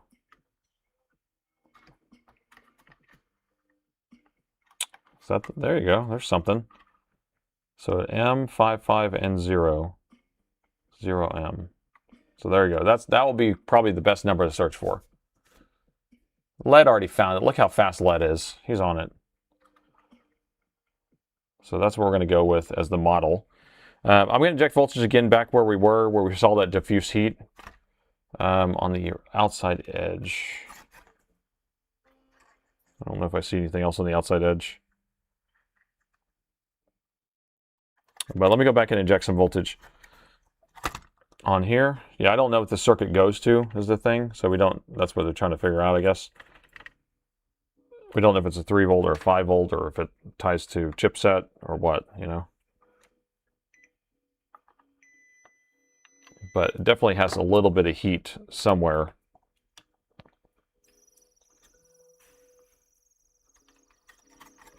So you see how it's heating up right there? I'm going to see if I can flip the board over. See if that's even possible.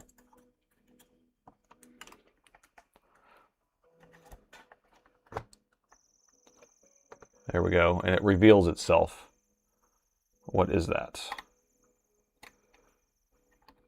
Darn it, I can't get my finger on it.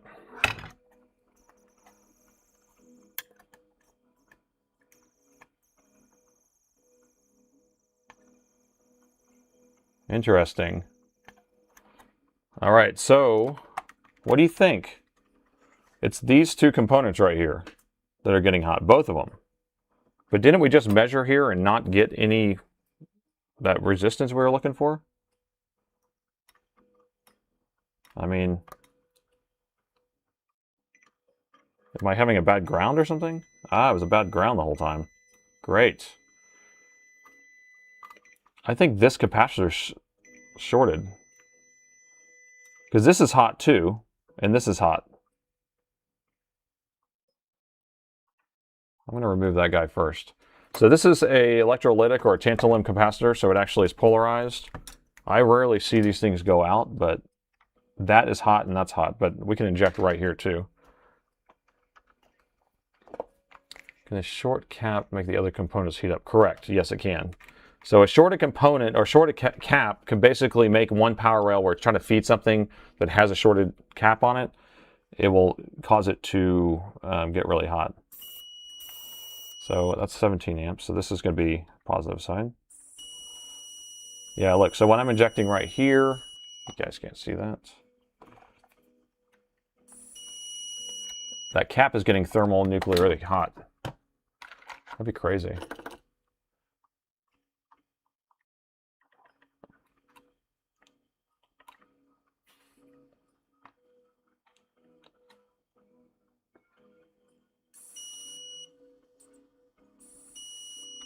I think that cap's shorted, guys. I've never seen a tantalum capacitor shorted except whenever you put the wrong size on there. Yep, that's it. Okay. Interesting. What do you think about that? That cap is hot. That cap is spicy. All right, let's remove that and see if that resolves our issue. So this guy's getting hot too. Ah, he has a burn in it though.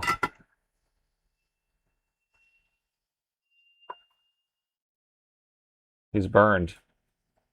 His burning loins. All right, so this is burned. So this is hot and this is hot. I bet, here's what I'm going to deduce, or whatever. I bet that either the other component went bad first or this one went bad first, but then shorted the wrong voltage to this rail and then blew this thing up or something like that. And it shorted this to ground. So both of these need to be replaced, or, gosh, what value is this though? Is that a diode?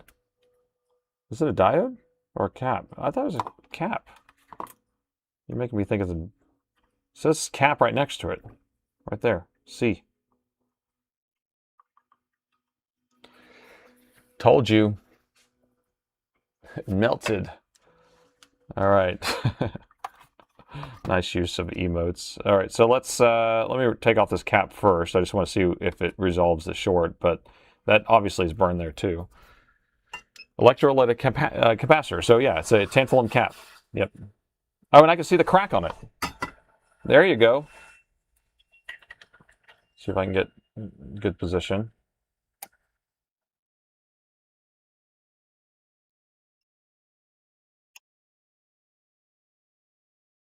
That cap go boom. You see the cap's crack? That cap is cracked, bro. So you can see right down the side. There's a crack right down the side, and then it blew at the bottom. Do you think that just happened from old age? Or do you think it happened from something else?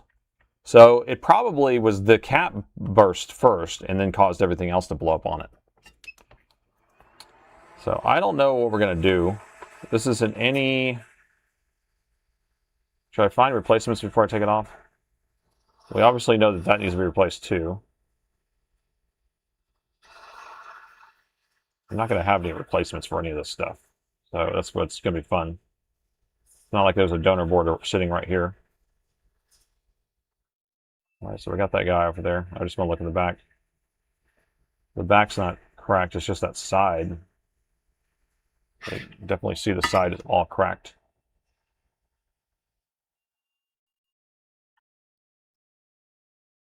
All right, so with that off of there, let's see what the measurement we're getting.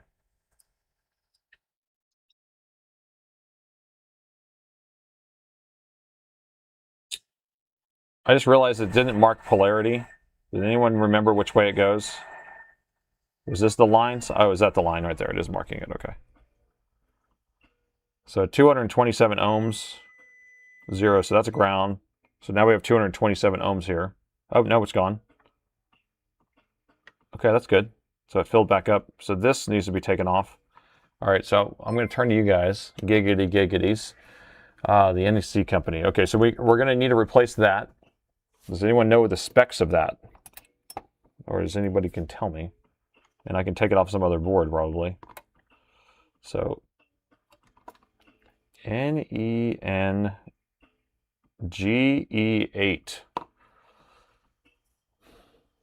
Yes, in the right position. 9433P is the model number of the MR400 audio chip.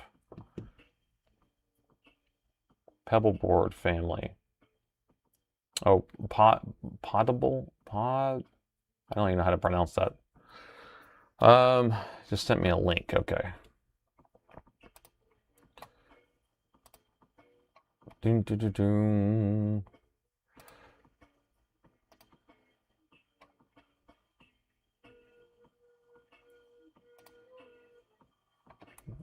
All right, let's see. I'm going to open up this schematic real quick.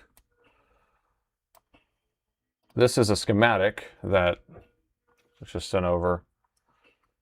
Oh, that's a service manual, but I guess that's something. Nice. I like what you've done here. Lots of stuff, lots of information. Okay, so we have, well, these are 54s. We have a 34. Oh, this is for the 5X. This is not for the 3X. Yeah, we have a 3450. So this is going to be stronger like bull than the one that we have. But the boards look similar. It's crazy. They have the motherboard out. Does that board look the same? Still integrated graphics, but here's some discrete graphics right here.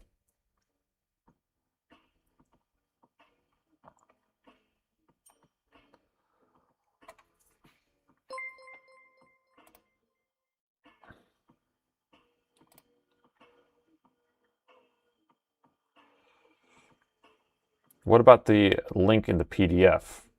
There's a link in the PDF?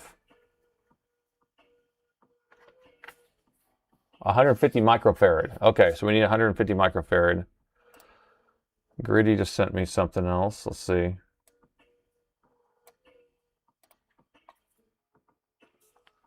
What is this? Ah, schematic. Start the download. So let's see. Geek. Let's see. Make sure this is a good website. What are you doing to me? So I just press this button here, and then magically I have a schematic for this machine. This is for a 54 though. Oh no, but that's the right model still, right? Okay. Boom. It happened. Gritty for the win. Okay, so let's find our components here.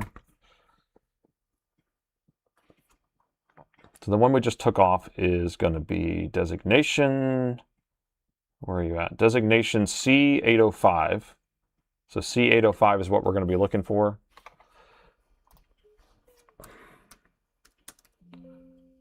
And C805 does not exist. Hooray. Okay. What about this guy, Q16? What about, you think Q16 is going to be available for purchase? Q16. No, Q16 is a line somewhere. Okay. Q71. Close to Q16. Okay. I can't see your chats right now, sorry. Q60 and Q16. Okay. Let's see. So Q59, Q16, 507. Why don't we see that one? So we got 128. So 805 is what we're looking for. Someone showing C805. Oh, it is on the screen? It just didn't search for it then, huh? 804, 805. So thank you. 150, this guy. Yeah, you're right. Okay, so, oh, it's C space 805. Guys, we really have to get with the correct nomenclature here. It's C space 805. Thank you. So 150 microfarad, and then there's Q16. There's the Q16. It's right here, and Q16 is this guy. And so it's VDD3, so it's a 3-volt supply of some sort. All right, so we got to find something that's going to be adequate for this, I guess. I don't know. SOP8, it's a P channel, a basic P channel, I guess. So we just need to find some sort of P channel. All right, let me dig around. Let me see what we can find. Because who knows if I'm going to even be able to find something. I got to dig up something old. I need something old and moldy. I think I have some old and moldy stuff up there. Also Q60. But Q60 is a dual MOSFET, right? Was I right on that or not? Bro, I just found 150. Oh, it's a 4-volt. Oh, because it's on a 3.3. Interesting. 4-volt minimum. But then what if I get a bigger one? What if I want stronger? Stronger, bigger, better. Okay, here's some antiquated boards up here. So I have some old and moldy boards up here. Now they're going to still be newer than those other ones, but some boards that have VGA ports on them.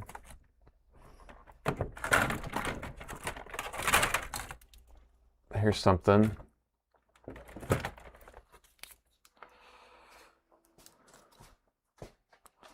This thing will still be way newer than that, but 6.3, 6 volts fine, whatever it takes. This is from 2011. Okay, here we go. I think we have our donors. Yes! Look, there we go. This thing has a lot of good stuff on it. A lot of good stuff. All right, you guys are my brain trust, so you guys got to verify everything I'm doing. But so I do see a couple of these guys. Is that the same? Looks like the same size at least, but different numbers.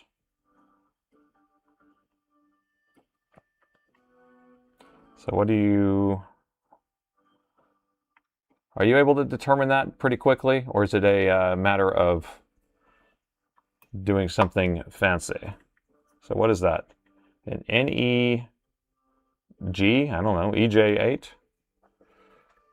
Not same. Well, is it good enough? More is better. So is it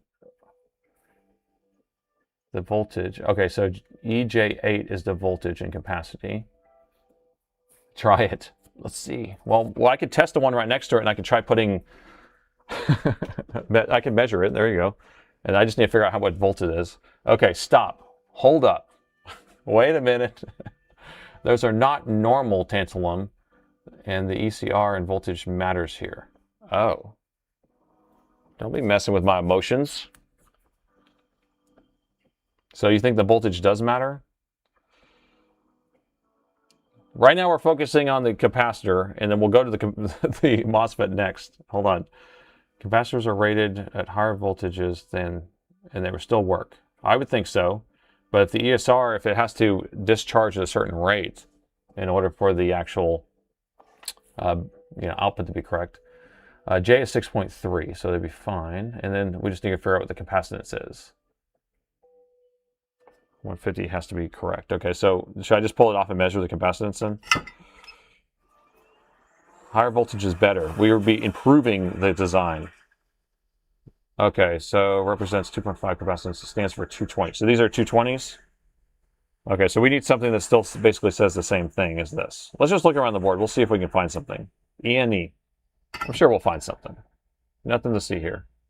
Okay, so 150 is the most important thing. Voltage... If the voltage is too high, it's not good. Okay, Dragon, you're in charge. We're putting Dragon Balls in charge here. Okay, let's keep looking around. Let's go for a little gander around this board. So we're going to look for a match. And if you find a match, then raise your hand. So those are the two that I found already. Let me see if I can look from higher up here. Trying to look near power rails. So it's going to need to be near something that supplies power to other stuff. That's higher voltage. These are definitely bigger. Those are stronger like bull. But those are going to be too big. Too bully. Those are bigger. Okay. There's a NEW JE8. Is that too much? What did we need again? GE8? We need GE8, not JA8. JE8, right? Is it only the bottom that matters, not the top? 4 volts to 6.3. ESR is basically low fast cap, how fast the cap can discharge. Yeah, it's like a curve. Try Captain America. So GE8, is a GE8 the only thing that matters? That's what I'm trying to figure out. If it's the bottom row or the top row. Is the top row like a date code, or is it? You guys are the pros. GE8 is what we're looking for. So let me flip it over. Welcome to Neo capacitors. Dell used them a lot on a lot of boards. It's a hybrid tantalum capacitor. Oh, great. So, but this wasn't Dell. This is Dell now. This is the Dell we're looking at, but the other one's not really even a Dell. feel like it will work. It'll be fine. Just put one of those on there and call it a day. Those JE8s, JE8s. So these are all near the USB port. Those are probably 5 volt. So we need something near 3 volt. There's all the big giant tantalums. Do I need to go older? Do I need to find an older board than 2011? Why don't I just put one of these big giant daddies on there? The daddies would make it very happy. Okay, I don't see anything that is on there. Yeah, JE8 is 6.3, so it's probably on a 5 volt line. So GE8 must be the 4 volt for the 3.3. All right, so if we can find one of these, then we'll be able to replace that, and then we have to go through all these MOSFETs and figure out MOSFET stuff too, but I don't know. I think everything's a 5 volt everywhere I can see. Seems like the logic, 5 volt logic is prevalent in 2011.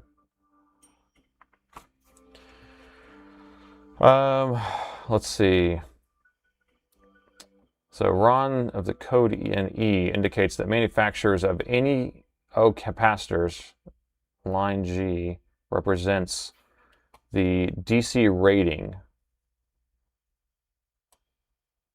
voltage, which is 6.3. So JE8 refers to the capacitance.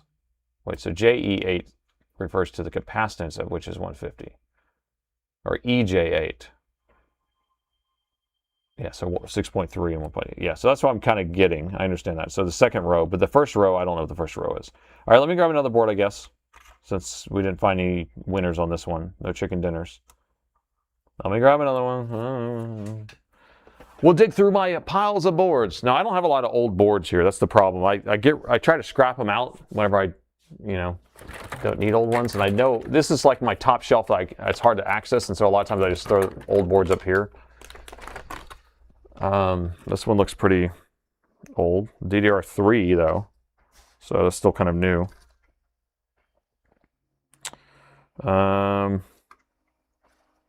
This is, I don't know what board this is. Looks pretty nice. Looks pretty nice. Has I don't really know what year it is, but it has stuff on here. Those are the same type of current sense resistors. Has the same type of MOSFETs. Oh, I know what this is.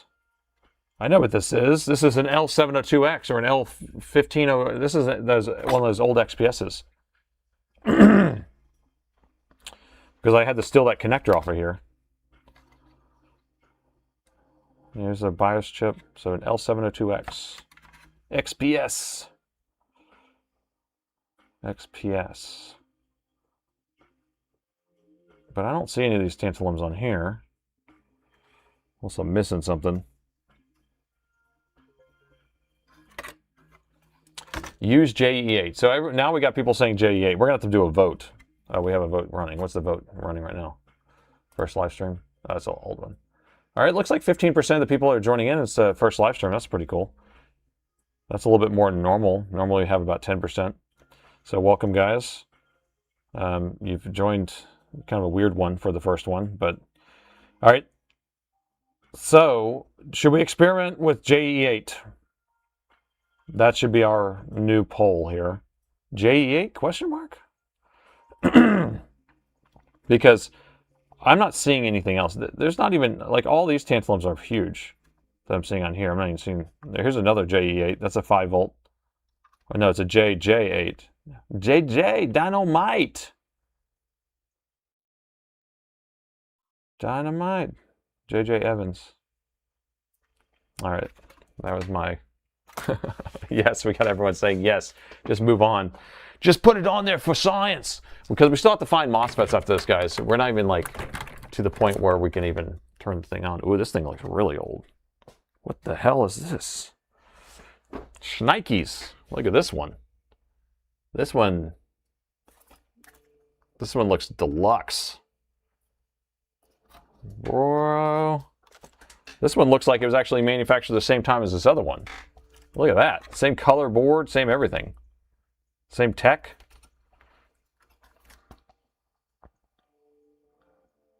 I don't know what this one is. Inspiron 1720?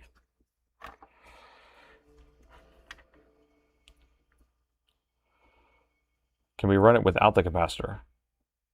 We'll install the capacitor on another video.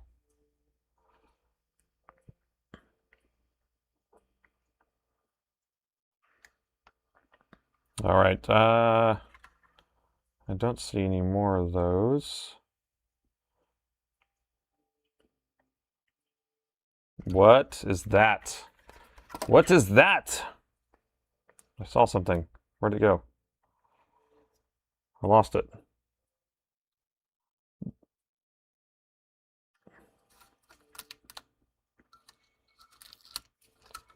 That's different. It's different, but the same. What do we got? What is that, guys? What's my brain trust tell me on that one?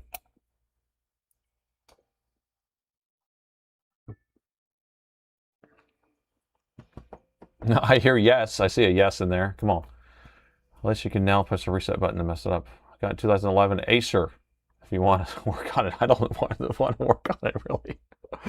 I got to say, Nate, this is pretty awesome. Okay, well, all right. Okay, we got 97% of the people say to send it. That's crazy. All right. Use the JE8. Do it. Do it. Do it. Do it. You had some awesome first keyboards to look at. Okay, so GE8 is a 154 volt. No. So is this one worse than the other one? Is that one worse? So should we do the JE8 versus this guy? This is J8E. I mean, all the letters are there. Floor to the JE8. Send it, baby, send it. Gross. To exacerbate the exacerbation of reduction fund. Thank you so much for that. That was a tongue twister. Yes, I would say the 220, I think. JE8 is a replacement. Okay, so now Dragon Ball, you're saying JE8's good? You were against it. You were one of my biggest proponents against putting that thing on there. We'll look one more time at the rest of this board, and then we'll send it with that. And then we still have to figure out MOSFETs, so that's going to be another whole fun time. There's more fun to be had here. More fun. Okay, so I don't see anything else magical on here that's jumping out at me. Okay, so let's send that one on there first. So we'll grab these guys, the JE8s. JE8's an upgrade. All right, so we're going to take these MOSFETs. This is probably wrong. I mean, not MOSFETs. These capacitors are probably wrong, but we're going to install it because that's who we are. And let me pull one of these off. Let me make sure to cook it really good before I pull it off.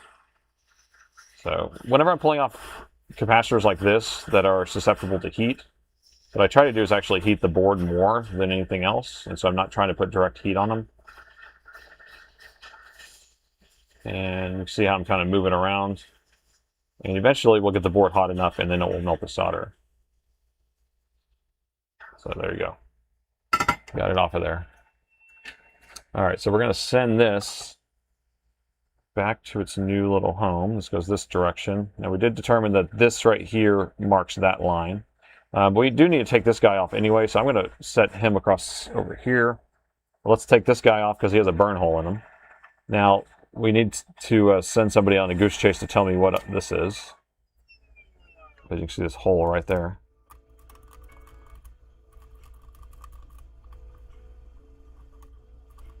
So there's a 9433P, so does that mean it's P channel? What do you think? What you think? Someone ring the bell. Wrong. What? Someone ring the bell. Did I just grab the wrong one? You guys are funny. So I need to take one of these other ones near the 5 volt. Did I pull something different? Let me see.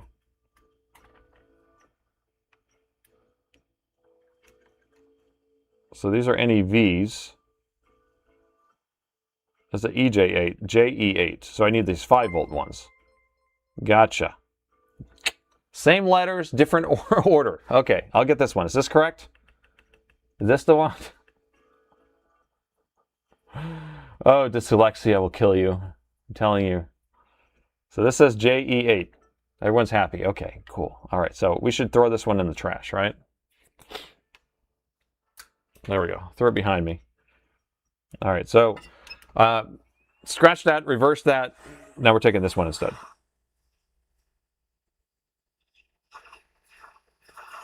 Letters matter, but they're all there. All the letters are there. Every letter we need is right there. J means 2.5, E means 6.3.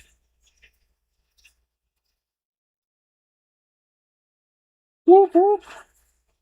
Womp, womp. Okay. Okay, we got it. We got it. You want G or J? E8. Concur. Well, I thought that's what it said. I thought that was the first one we looked at. See, it has E, J, and 8. It has all the letters. Okay, it's okay. I get it. I get it. I got it. I get it. Got it. Okay. All right, back to this one. Back to this one. 9433P. Oh, just to concur, he sent me an email for references. Okay, all right, let's look at this email. Oh my gosh. Let's see. Oh, that's a good one. You and your little graphic designing. That's incredible. Let me see if I can pull it up. Trying to do it without showing your stuff here. I gotta download it though. Let me do a screenshot instead. That'll be easier.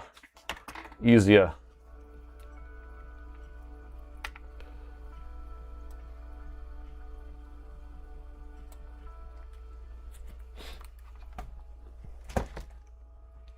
Okay. Give me a second. My computer's running slow again. It's driving me crazy. Okay. All right, so this is what he wants to put it in my face. J, A, E. So we want J8, but this is EJ. So EJ is 220. J, E8. E8, so that's the capacitance. And then if it's a 6.3 JE8, if it's a EJ8, it's 2.5. 2.5, and that would go kaboom.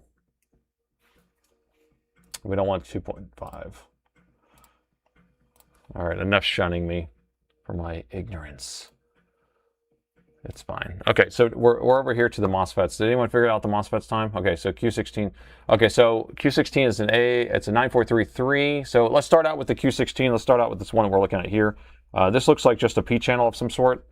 So the chat's a little laggy today, is it? You might just need to refresh your stream. And we'll put you right up to date. I know that some people get a little bit behind if it's, I don't know. I don't know what does it. Get ready for the electro boom. We've popped a cap on the stream before. I think we have, yeah. J is 6.3. We wanted JE8. But didn't I get that? Did I not? Tell me I did not get that. JE8. Good. Don't tell me anything else. I got it. Okay, so Mauser. Here's the Mauser link for the MOSFET. Let's see. Mauser.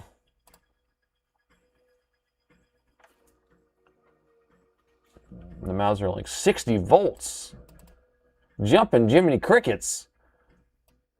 Wow. 3.2 amps continuous. That doesn't sound very impressive. But 60 volts. So we should just find something that has 3.2.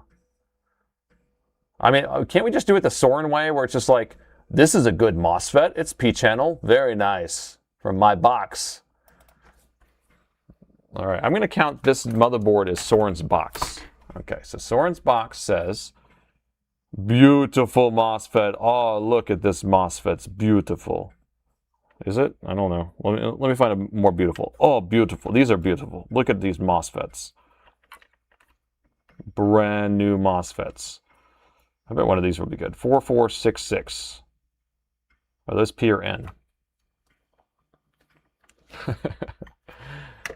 Generic PCH logic. Yeah, it just seems like it's a level switch shifter. Then remove the Wi-Fi card. The Wi-Fi card is out, man. Solder the diode in place of the MOSFET and call it a day. That's one way of doing it. Why parts search? Why not parts search in PDF?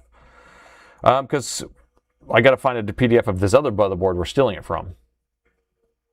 But you're saying, because this motherboard that we're working on is from 2006 and I don't have anything that's old.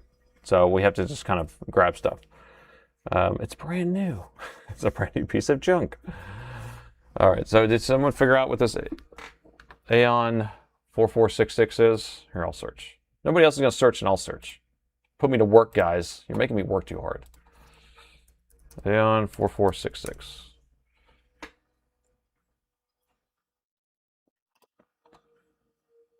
That is a 30 volt, not 60 volts. That's an N channel. So we need something that's a P channel. We need to go P. P channels I've always found it's hard to find. What about this one? Those are 4466s. We need an N channel, guys. I mean, we need a P channel. Giggity, giggity. Oh my gosh. Okay, so you guys just randomly start typing in searches for all this stuff just to find something. So 4800B, let's see that one. I'm going to search out it myself. You guys search for it. We're just trying to find a P channel and we're going to put it on there. So 4800P.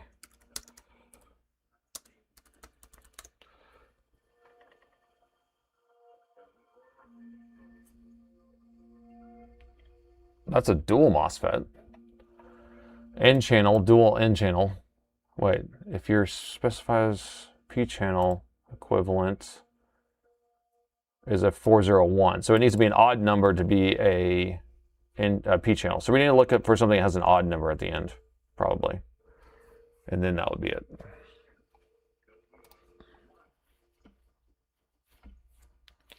It's 3.2 amps, 60 volts. Yeah, I think it can handle up to 60 volts, guys. It's not really handling 60 volts. So I don't think any, I think these are all, I mean, 4466s, those were even. So we need an odd number. So WinBond, 4800. We need a 4801. 6679. That's a 6679. Did you find one? Where did I miss it? 6679. 34s. 6679. AZ. I like that. Let's try it. 6679 AZ MOSFET. 30 volt. It's for DC charging. P channel. Drain 13 amps, 30 volts.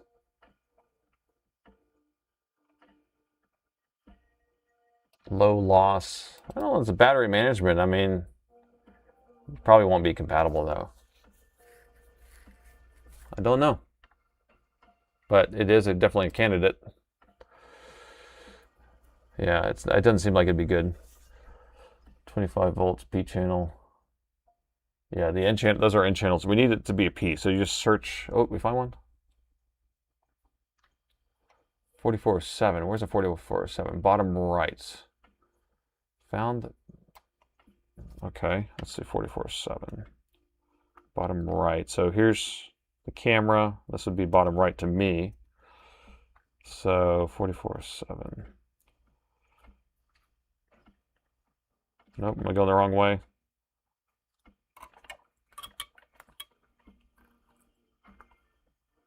Those are 34s, 66s.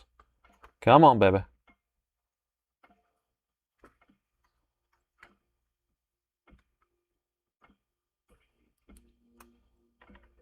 $34s, 46s.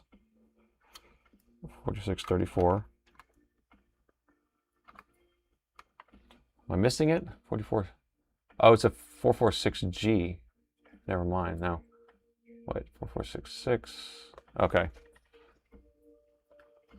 I'm going to keep looking. I always have a hard time finding P-channel. What's this? 2062A? Probably no good. It's next to a 5-volt, though. What do you think of that one? 2062A? Eh?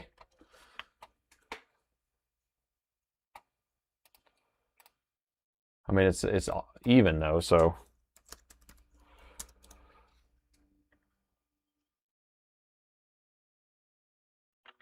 No, it's an integrated circuit. It's an integrated circuit. Send me a message. Let me check my messages. Okay, 4407s, 4435s. Okay.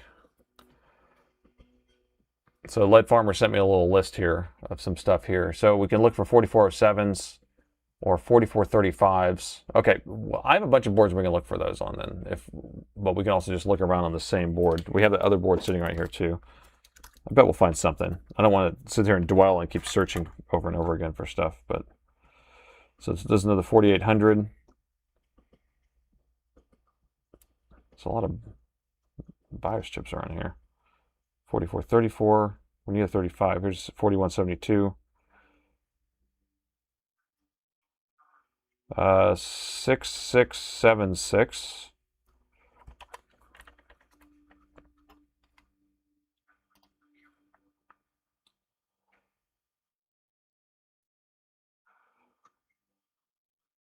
Gosh, it's a lot of work just to find one MOSFET. I knew this was going to be so much fun. Didn't I tell you guys this would be so much fun? I guess you didn't really understand. You didn't get the full grasp of how much fun this was going to be. And what I have to go through sometimes trying to find chips. Some more 4800s, 6676. They really like using these chips on here. This is a different board.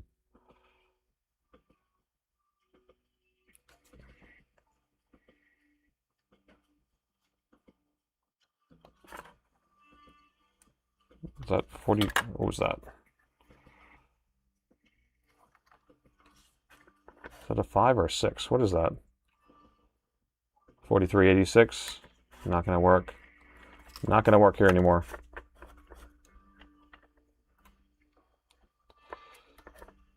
Yeah, it has to be an odd number at the end in order for it to be a P channel. Usually, at least.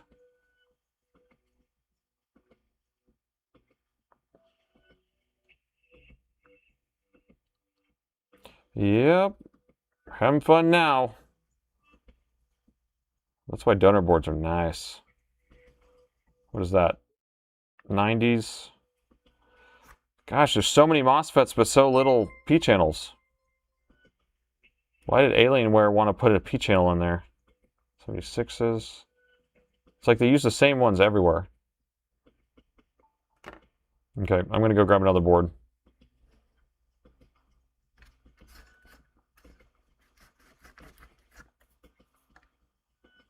What does that say? 67. So 4365 is what we're looking for. Is that what that is? I can't tell what that says. 4435. Bruh. Did we find one? That looks like a good candidate.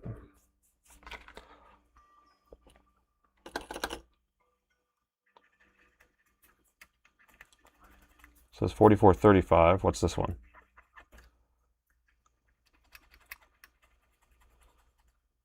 Gross. So those are 4435Bs. Are we good? Yes. We have a concurrence. Okay, I'm pulling that one. We'll set him aside.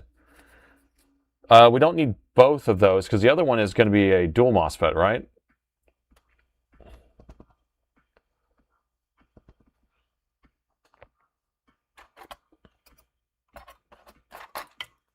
Let me just pull one of these off of here. Don't mind any of the stuff melting around here because I'm just going to raw dog this thing right off this board, okay?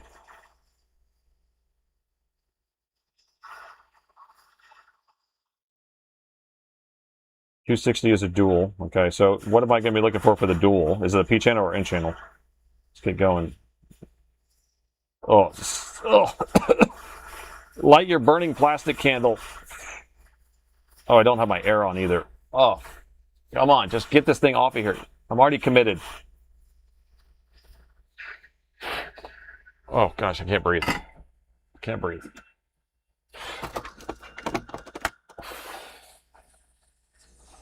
Oh. Okay, here we go. That's rough. That was rough.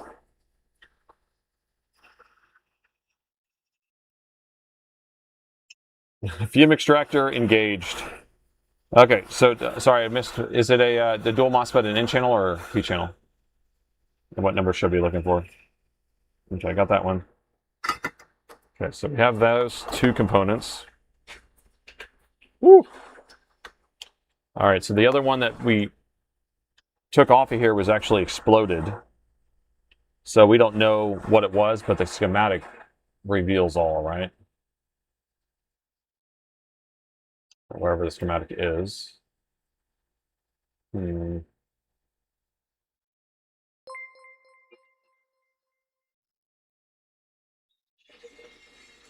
So C60, right? Or Q60. So Q space 60, is that right? Or is it just Q60? Q60.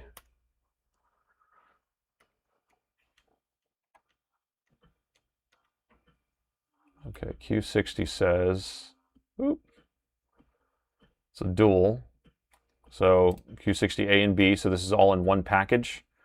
And where's this designation? Oh, right here. So this number, so it's a 4834. So that means it's an N-channel dual MOSFET, right? What? Why did that?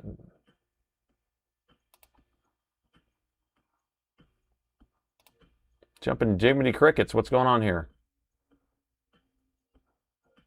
I don't know what happened to my screen. What's going on here? Oh, I lost it.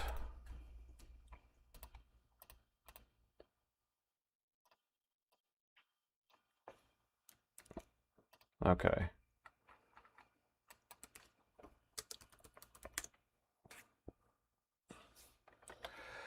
All right, so N-channel, dual MOSFET. So you guys are probably already telling me which ones I should be grabbing.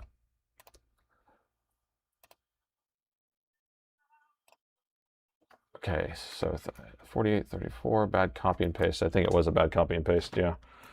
All right, so do you think we have one on here? Dual MOSFETs. Where were the dual MOSFETs on this thing? Is this a dual MOSFET? That's a dual, right?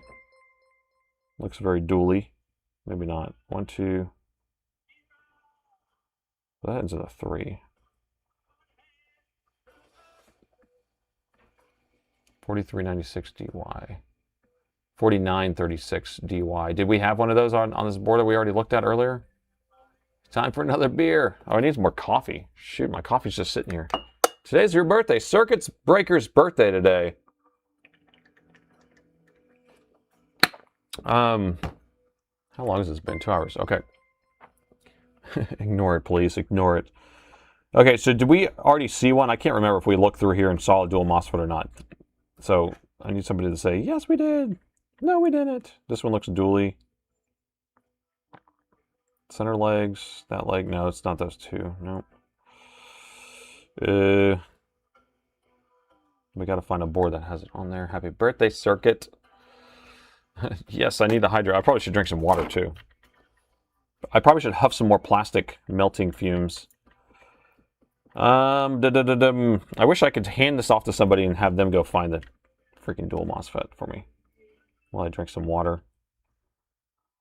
Those aren't duals, those aren't duals, those aren't duals. So what we're looking for when we have a dual MOSFET, you see how the traces are connected here? So you see how those three are connected and these four are connected? It's not going to be like that. It's going to be like two connected here, two connected there, one connected here, one in each one of these separate. So that's what we're looking for. That's not dual. 6900. You think the 6900s are? I thought. Where was that 6900? Where's you at, 6900?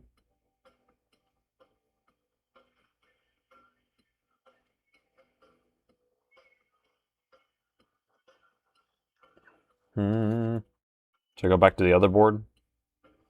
This is still that L702X.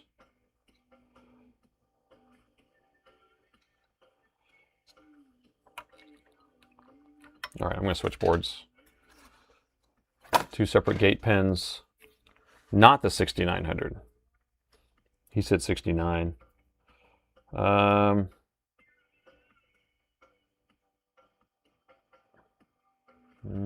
That's probably a logic chip of some sort.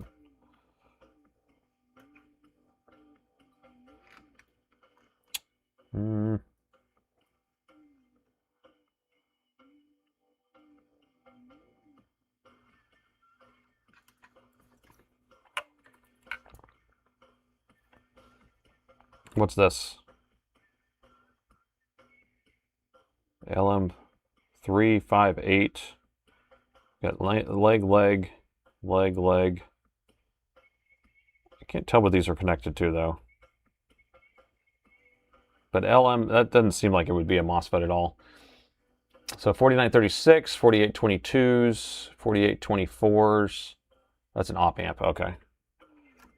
Yeah, that's what LM stands for. Duh. I knew that. I knew it was in my brain somewhere. All right, let me grab a different board.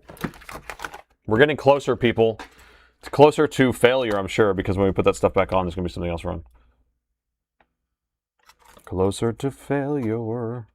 Public failure, actually, would be the real thing. 6679. Can't tell. Nope, those three are together. Look, parts people. Parts people. I know them. Let's just put an op amp on it and call it a day. This is no fun, guys. No fun. So it seems like they could have just put a dual MOSFET here and a dual MOSFET here, and then that would have been perfect, and I could have stolen one of those.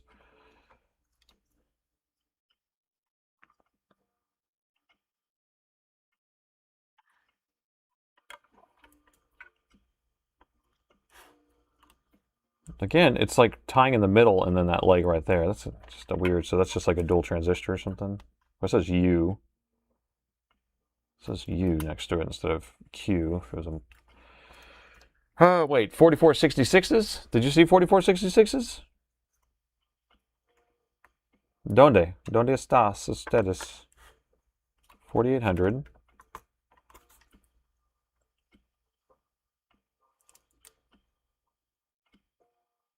4800, 4800, 4800, 4634s. ¿Dónde? I don't see nothing. 446 is a single, not dual. Okay. All right, should I grab another board, people? Because I'm running out of party tricks. It's like hard to see the traces when I have the polarizer on. All right, let me go grab another one. 1,100 people are finding it entertaining by me looking for MOSFETs, which is pretty nuts, I have to say. Let me grab another board because I find it quite annoying. Let's see, let's take, what do you think about this board? Ah, yes. I like what you have done here. Exquisite board. This board's probably a little too new. This one is I bet it's an Alienware of some sort. I bet. Oh yeah, this one has EDP and LVDS connectors on the board. I missed it. Wait, several people saying I missed it. Well, by golly, DIY Dave is here. Davey Jones, you made it. Okay, let's go back to it. Where did I miss it? 1 hour to find a donor. Oh, that's right. 1 hour to find a donor. But yet people are still here. All right, so I missed it. What did I miss? 6679? That's not one. You're going to have to tell me. What number did I miss? Q60 MOSFET can be substituted with a 7002K. A 2N70002. Really? So 4466. That's what you're saying, but I'm not seeing any of those. Where did I miss that at? 4466. Was it on this board or the other board? Was it on green board? Or was it on blue board? So 4466. There's no way that this can be a dual MOSFET. You see? See how all four of these legs are connected together? 1, 2, 3, 4. And this is 3, and that's 1. That can't be that. You need to have 2 connected together, 2 connected together, and then all these individual. Concur? So let me look at this other crazy board I just grabbed. I don't know what year this thing is. How many hours does it take to find a MOSFET? MOSFET. Okay. I knew this was going to be fun, but to find 3 MOSFETs, it's even better. All right, so 4428 or 4128 is not one. 4712 does not look like one.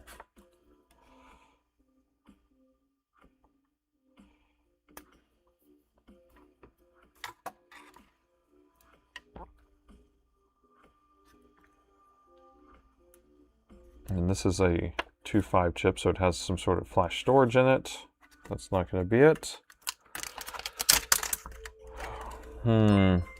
This board's too new, I think. There's a bug.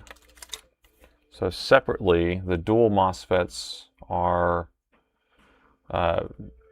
popular on Pentium 4 and AMD Athlons and early Duo systems. Okay, well, let's do that.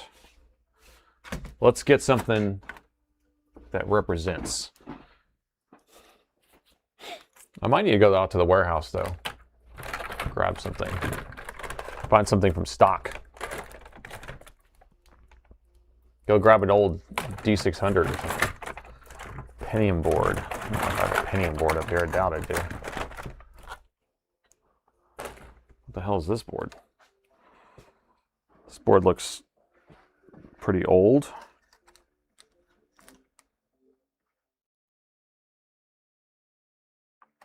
But it has the newer MOSFETs on it. That's what I keep looking for something that doesn't have the newer MOSFETs. That has like the older style SOP 8s.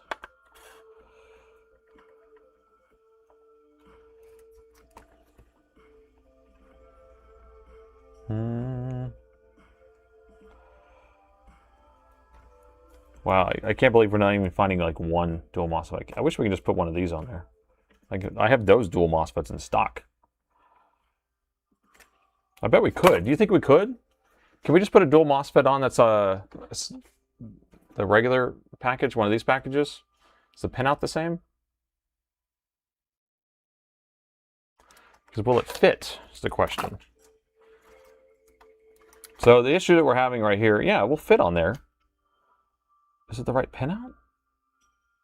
Oh, we're sitting there digging around for nothing. I have them right here. And then I dropped them on the floor. Okay, 6962s. And then I have some... No, because these have different pads underneath, you see? See how these dual MOSFETs are set up? There's no way. Keep up the good work. Sam, thank you for that. Donor board member for 9 months. Crazy. Yeah, so you can't do it with the middle pads. The outside pads are there, but the middle pads aren't there. You just can't do it. It won't fit. I thought maybe the footprint it would fit on the outer pins, but it's just not going to work on the inner pins because it needs that. Bell message sent to 5 alternatives. Okay. Let's see. Let's see. 5 alternative numbers. Okay. All right, so we can have a 4834. So 4822s, 4824s. 6900 A's. But we saw, didn't we see 6900s? I feel like we did. Maybe we didn't. Okay, 4936Ds. Okay. So we're going to look for those numbers, guys. Everyone get their scout eyes on.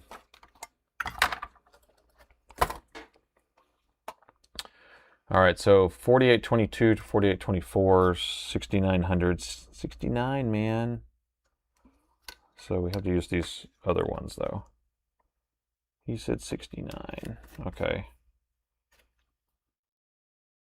We need a circuit that actually uses dual MOSFETs, though. 4812s. Why? Why don't you use dual MOSFETs, people? They're more efficient. One chip that does 2 things. It's just like, it's easy. Just put 1 chip on there. Be done with it. Call it a day.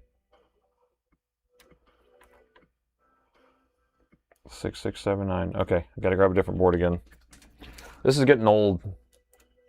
The cheese is old and moldy. SOP 8, not QFM. That's right. SOP 8. SOP that 8. Oh, like, this is old. I don't want to do this anymore. Why can't I just get one? Why can't it just show up, materialize, and be done with it? I just need like a really old board is what I need.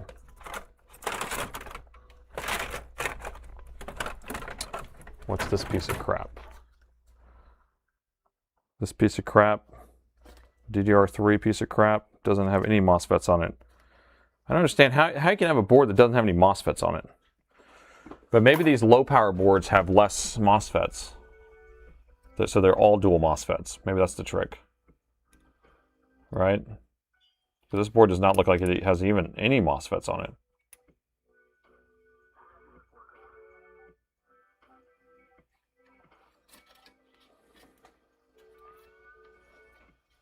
It's like,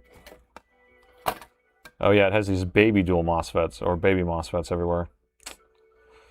Stupid. Stupid. Pre-2006. Yeah, I got to find a pre-2006 board. We saw 6600s, not 6900s. Yeah, you got to get that number lined up right, man. 69, man. Let me look down here. Let me look down here. I'm about to be defeated on this. You know what I could do? Let me just look up a motherboard. Look up on my website and see if I have like an old ass motherboard that I can just take from stock that nobody's buying anyway. 2018. Because all these are going to be newer right here. What motherboard, what would be the oldest laptop I'd have a motherboard in stock for? That would be the question. And I can just go grab it from stock and just steal it. Just take it out of stock. Nobody's buying it anyway. Nobody's buying it anyway. Nobody wants it.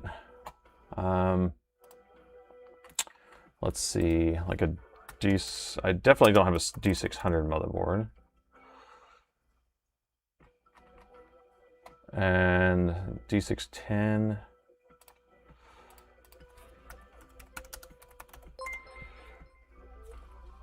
I have the frames. D620 motherboard. Of course, I'm not going to have one of those. You know what? I might have a scrap system over here to grab one off of. What about 1405? I'm not going to have any of these boards. What? Look at that. I got a 640M motherboard. This is DDR2, socketed, and I believe, when was this released? 2006. All right, so that's what we're getting, guys. Look, it even has the same chipset, basically. Okay, so that's what we're grabbing. So I'm going to go grab this from stock. We have 2 available. So I'm going to use one for parts. The other one you guys can purchase if you want it. So KG525. I'll be right back. KG525. I think there's lights on in the warehouse. Let's see. KG525.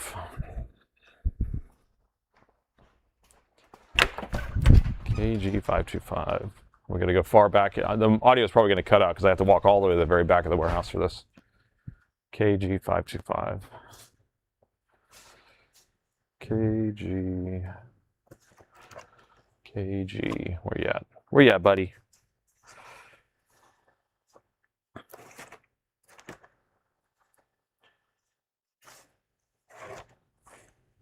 KG. Everything's in alphabetical order. J, K.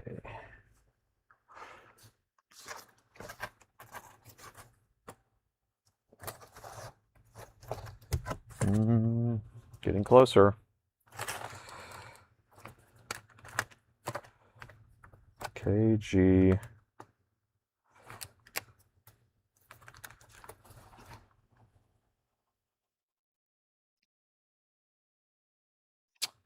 KG525. 2 brand new motherboards in stock. Look at that.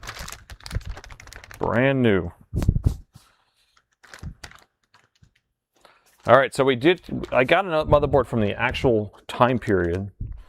This thing better have one of these components on here. And I bet we could probably even find that same tantalum capacitor we needed. Same era, bro.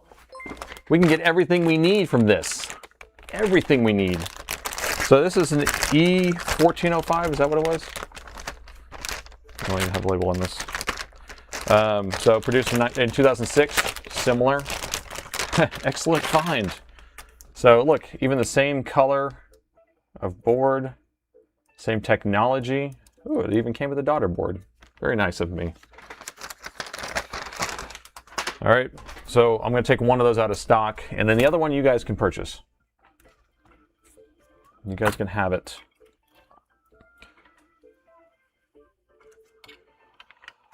Okay. Are they going to jump out at me? Come on. You guys can keep an eye out for that, the GE8 tantalum also.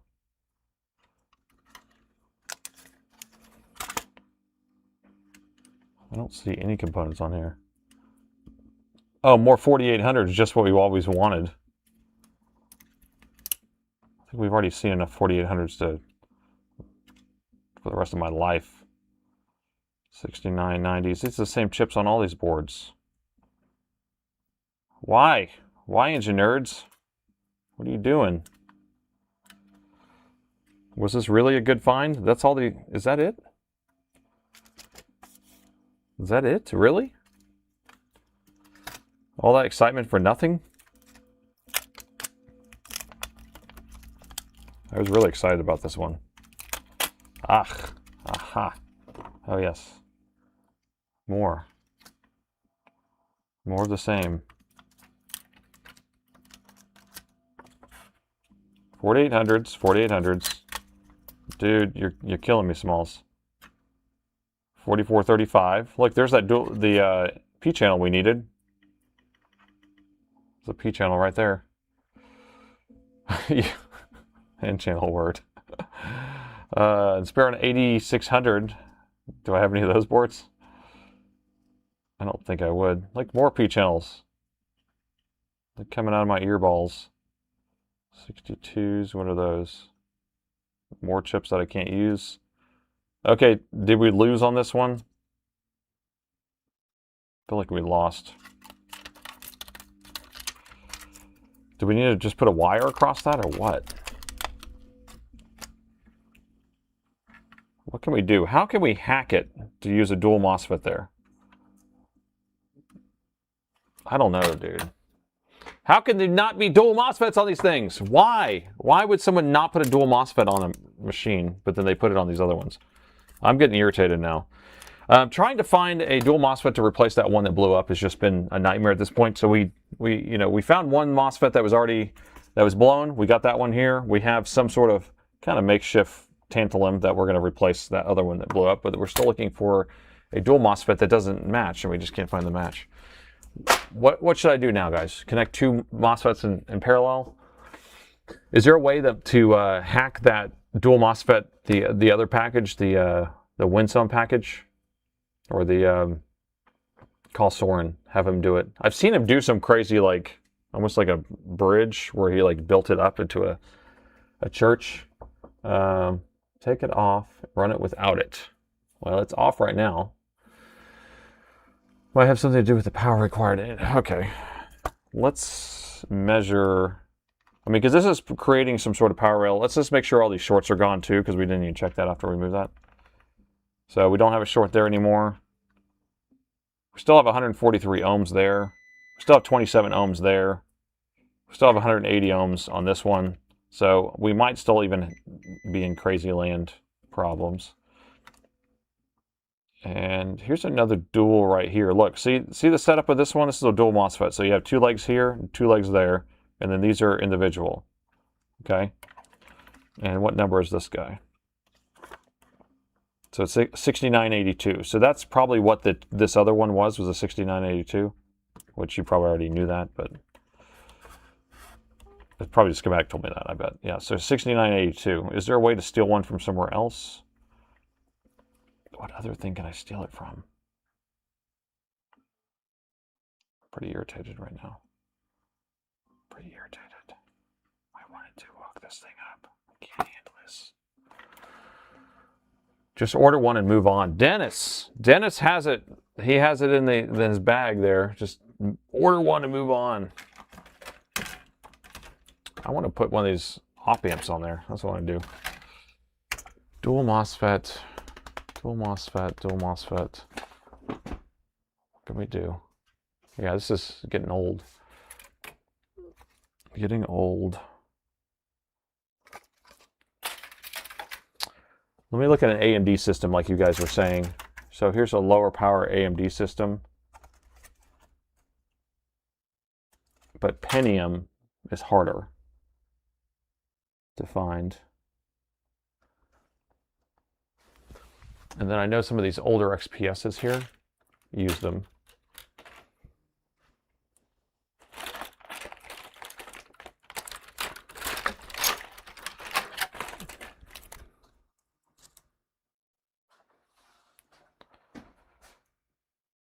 No.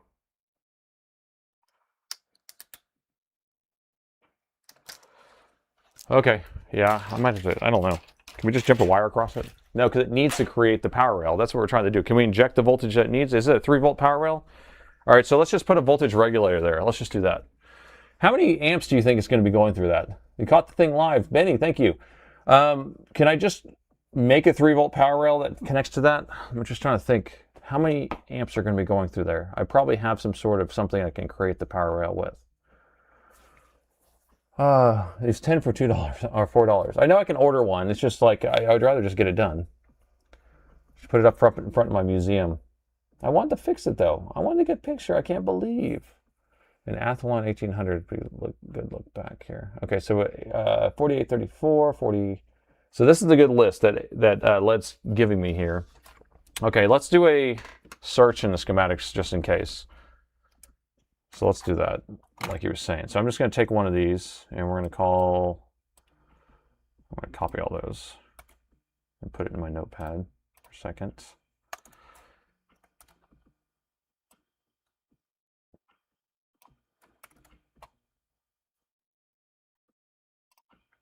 All right, so what I'm going to do is just actually just search through all of my schematics and see if it will tell me which board has it. I mean, then I'll have to find that board and go grab it. But, you know, at least we have something to do here. So we'll start out with this one here. Search. Come on, buddy. You can do it. See, it's searching through L702Xs. It didn't find it on there. So I guess our eyes were correct on there. So I'm just going to let that run for a second. You edited it on a Discord message. Okay, let me see. Let me pull up that Discord message.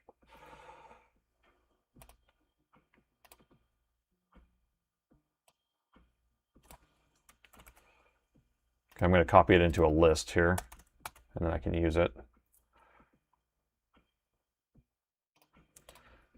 All right, hopefully everyone kind of knows what I'm doing. So the goal here is that we have a MOSFET that blew up. We're just trying to find it. It's taking an hour so far, I feel like. We've just been looking for an entire hour.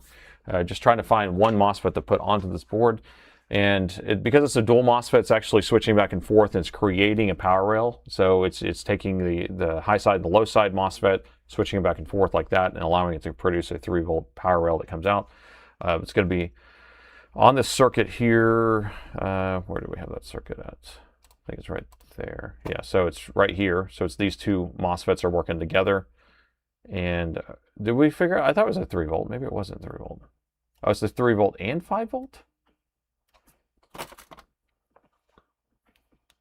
Oh, so the other one is, so one's a 3-volt and one's a 5-volt. So that other dual MOSFET we saw is actually tied to the same chip right here. I wonder if this chip's bad too, because we are getting a weird resistance on there. Put a CR2032 on the 3-volt. That'd be funny. So I'm assuming this is the 3-volt one.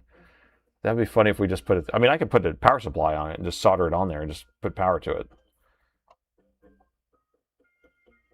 I have some voltage regulators or some buck converters at home. I don't have any here. Okay, so let's try another one of these part numbers.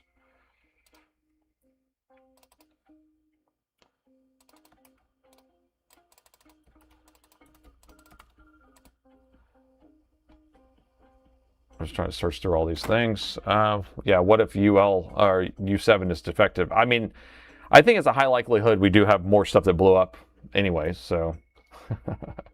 A equals Ally. Awesome computer store. 6982 is a dual MOSFET. It's just 30 volts. But where was that? Did we see that on? Where did Dragon? Did you see one? Just get a DC. I'm wondering if I have one here. I have lots of them at home. I just don't know if I brought any in here for something.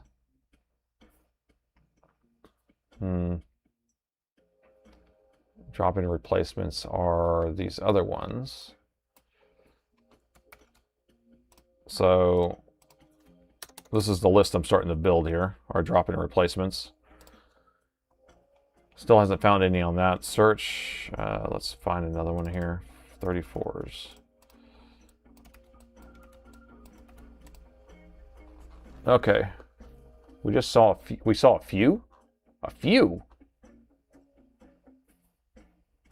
You passed one. Okay. Was the board green or was it blue? Riddle me that, Batman. Just run wires from 3 to 5. We saw a 6982 on his donor board. Green board or blue board? Okay, I think it was blue. Okay, we'll go back and look at it one more time.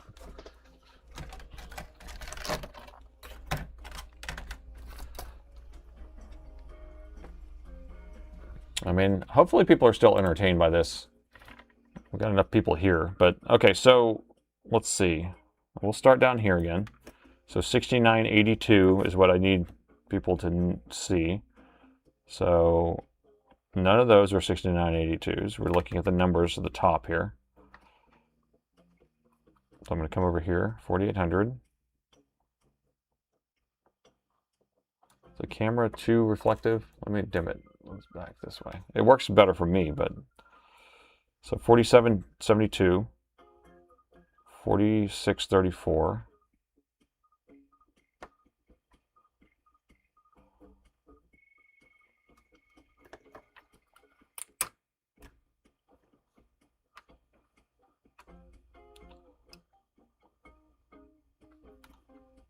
So 6676. 67, that's a lot of 6s and 7s. So these are smaller ones, but those aren't going to fit on there.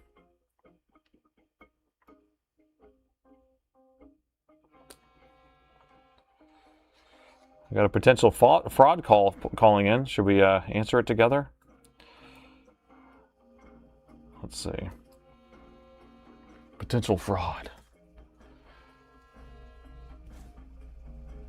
Robocaller, apparently. Okay. It was at the AB intro. My brain is filled with letters and numbers. Okay, 6912 dual MOSFET. 6930 dual MOSFET. 6912 and 30. It won't fit easily. So 2062, we already looked at that. That one's no good, I don't think. 6982, not sure. 67. You guys are nuts. You guys are nuts, I tell you. I don't know. I'm just like, yeah, my head's filled with letters and numbers too. Looking through all these boards over and over again. I don't see anything else on this side. A couple more over here. These are just 6679s. Those are just protection MOSFETs. Looks like, is there a fuse? What is that? What you got? I see nothing. Nothing. Just order it. Yeah, we'll be back next week. I think we're going to have to order it. Okay.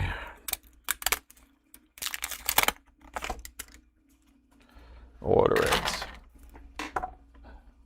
That was a diode, not a fuse. Oh, I'm exhausted. That made me so exhausted just from doing that. That was ridiculous. Here, I'm going to look for a couple more, search through a couple more schematics real quick. 6900s. Just while we're at it.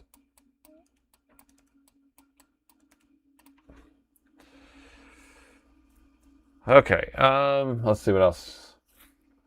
Properly calibrated wire. You can't because it's a 3.3. I almost feel like if I was going to do something, I could just put a 3-volt power rail on it, you know, just for my power supply. Make it happen. Not a fuse, I know. Yeah, I noticed it later. Yeah, that's definitely a diode. My brain, those are old looking diodes though. Back in the olden days. Back in the 1900s. Take a 6502.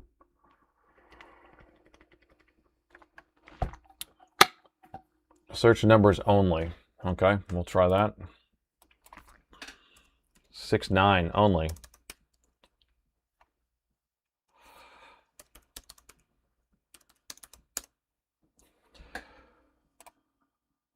$69. Make your own MOSFET. Why use a CPU?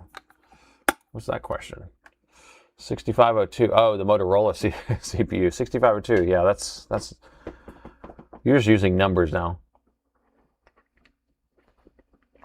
6912. Is that another good one? Okay, I'll try that one. And see, it's searching a lot of these old boards right here. You can see, and those don't even have them. So 6912.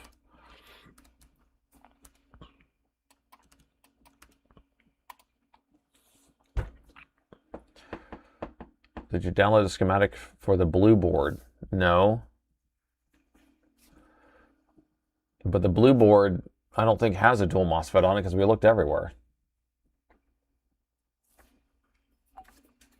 And so would we be able to find one that is a blue dual MOSFET? Oh. Is that software even working? It hasn't even found one yet. No, yeah, you're right. That's a pretty good question. I don't know. 6986 is an alternative to 6900. Still the 6502. Where's the 6502, buddy? Dude, reminds me of an old time of 29J. Wow, when you got to work, you make it work. This is the 3.3 volt power rail. Hey, we found it, an Inspiron 2600, my favorite. Do we have an Inspiron 2600 motherboard? I doubt I do. I might have a test machine. Let's try it.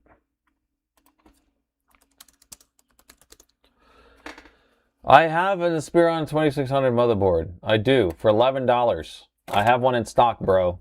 Dude, I have 4 of them in stock. I'm going to get it. 5P119. 5P119. This is a Pentium board. It's a Pentium board, and it uses a desktop CPU, which is even crazier. So it's a 5P119. Okay, I'll be right back.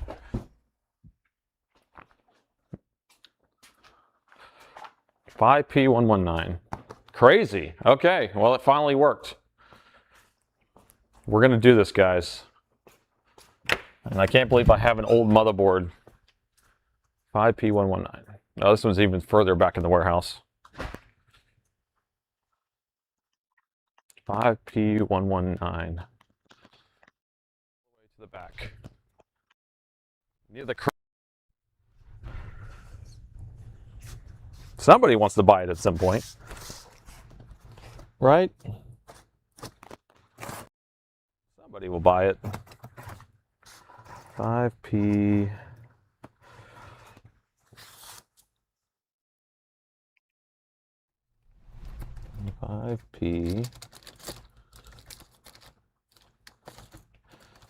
See 5P. I do not see 5P119 though. Did we already destroy it?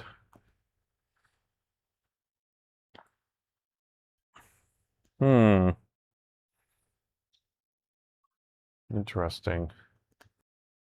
Let's see, 5P.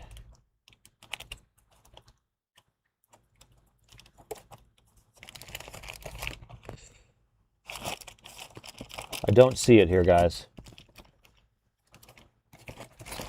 I mean, I'm not surprised, though, because that is so old.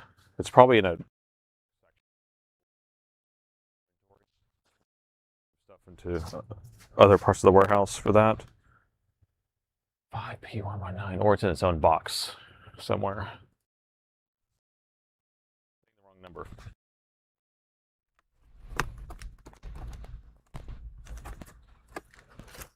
And you guys can't tell me because I can't hear you, because I can't see the chat.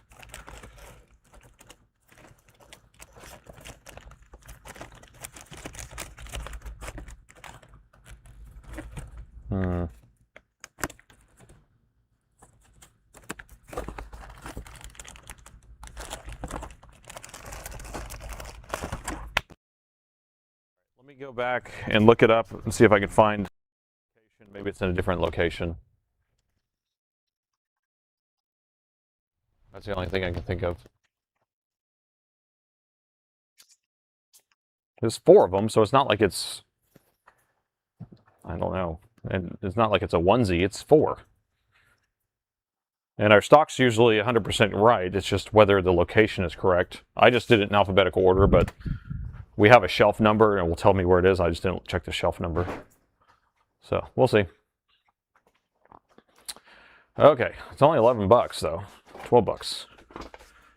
All right, you guys saying anything to me?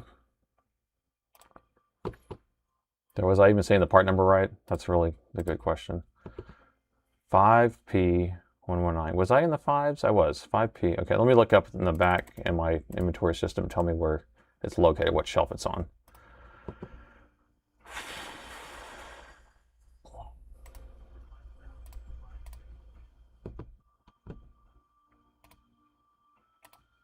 Z14. Was I in Z14? Oh, there's an alternate part number. It's 5M176. Okay, so 5M or 5P in Z14. So many numbers. So many numbers. 5M and 5P. Okay, sorry, I'll be right back. This is so much fun, by the way. 5P and 5M.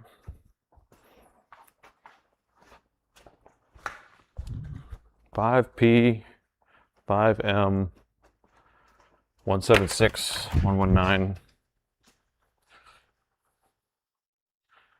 5P. So it might be in the 5Ps, I bet. Z14. Oh, Z14's right here. It's a totally different spot. Okay. Z14 is not where I was looking. So this, yeah, this is totally an old, yeah, motherboards that don't sell that often. 5P119, there it is. Okay, we found it. Oh, there's so much dust on it. Okay.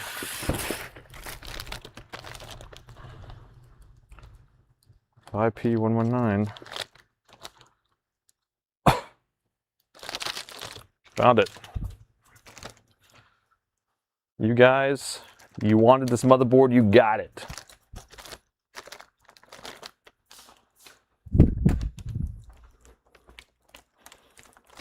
Okay, yeah, there was a lot of dust in that box of motherboards that nobody buys.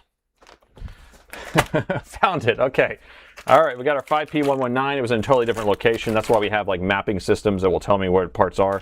I just kind of went for the part number of the motherboard itself versus the location itself. Put my N95 now. Just subscribe Prime. Hey, thanks for 3 months. Okay, so now we have this motherboard.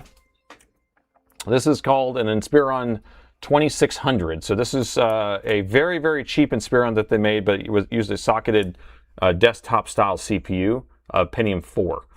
And parallel port, had all the bells and whistles. It was a piece of crap and ran really, really hot. It was such a piece of crap. But I guess it actually used DDR3. You can see that it actually has, the key is here in the middle versus the key off to the side. So I think it's DDR3, but it might be DDR1? Is it 3 or 1? No, it's DDR1. Wow, never mind. It's older than that. It's DDR1. Shoot.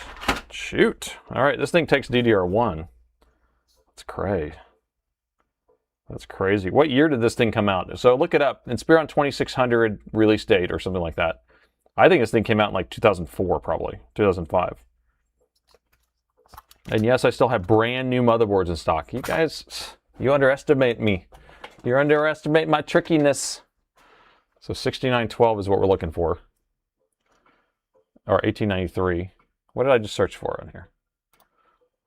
6912 is what it says it found, that it knows is on here. 6912. So 2004, 2001, whatever it takes. So here's some more P channels. We needed those earlier. 4800s again. A little feng shui tantalum there. I like how it's a little off to the side. We're getting close, guys. We're getting close. 6912. Let's go 6912. Here comes 6912. Coming over here around the corner here, we got 6912 coming up.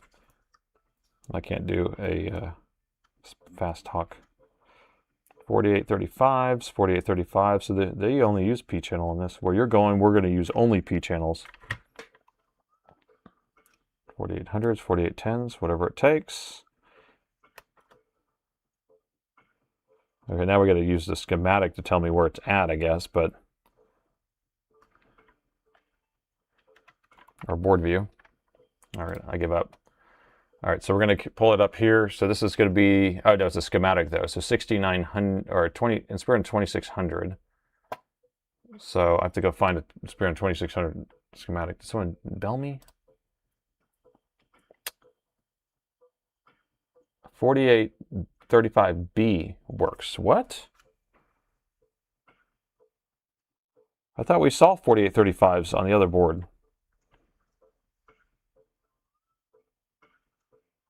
Where was my 4835s I saw earlier a second ago? So that one? Oh, yeah. Maybe? No. No, because look at the way it's... Look at the pinout on it. Look at the pinout. See how it's 3, 3, 1, 4? There's no way.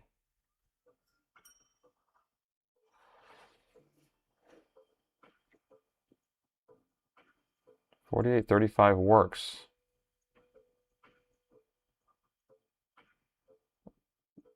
That's weird if it does work, because I think that's going to go kaboom with the way this is tied together to me.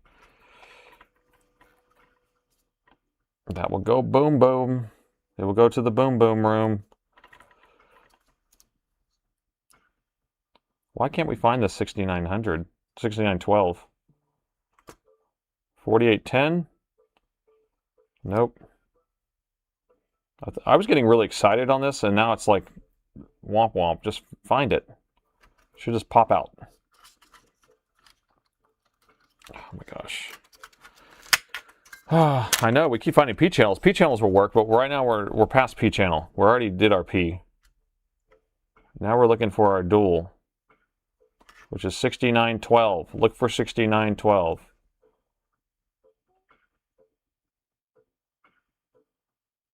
Oh my gosh, If this laptop does not give me a picture at the end of all this, I'm going to be furious.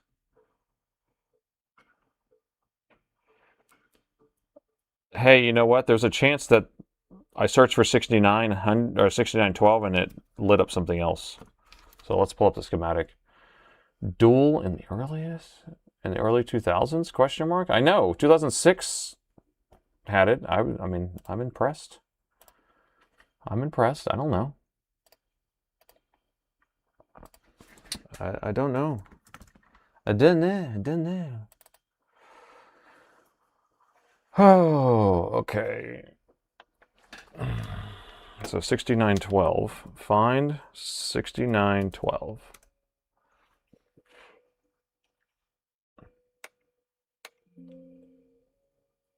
Oh, you're kidding me. The card bus controller is an OZ6912. You freaking kidding me. You're freaking kidding me. That's why I don't like numbers. Numbers are bad. Bad numbers. Bad. So it wasn't even a freaking dual MOSFET it found. That's the womp womp that we've been looking for all my life. Okay, what do you want me to do? Just throw this aside? We're done with this. I just don't know. I just don't know. Yeah, I mean, I just don't know what to tell you. DC to DC converter. Okay, so I'll tell you what. So here's what we're gonna do. Like, I can look right here for a second, or we can inject voltage. We can just I can just solder a wire to my power supply of 3.3 volts. I'm not scared of this at all. You're not scaring me by saying that. I will run a freaking wire out of this machine, plug it into my power supply, solder it on there, and I would just send it.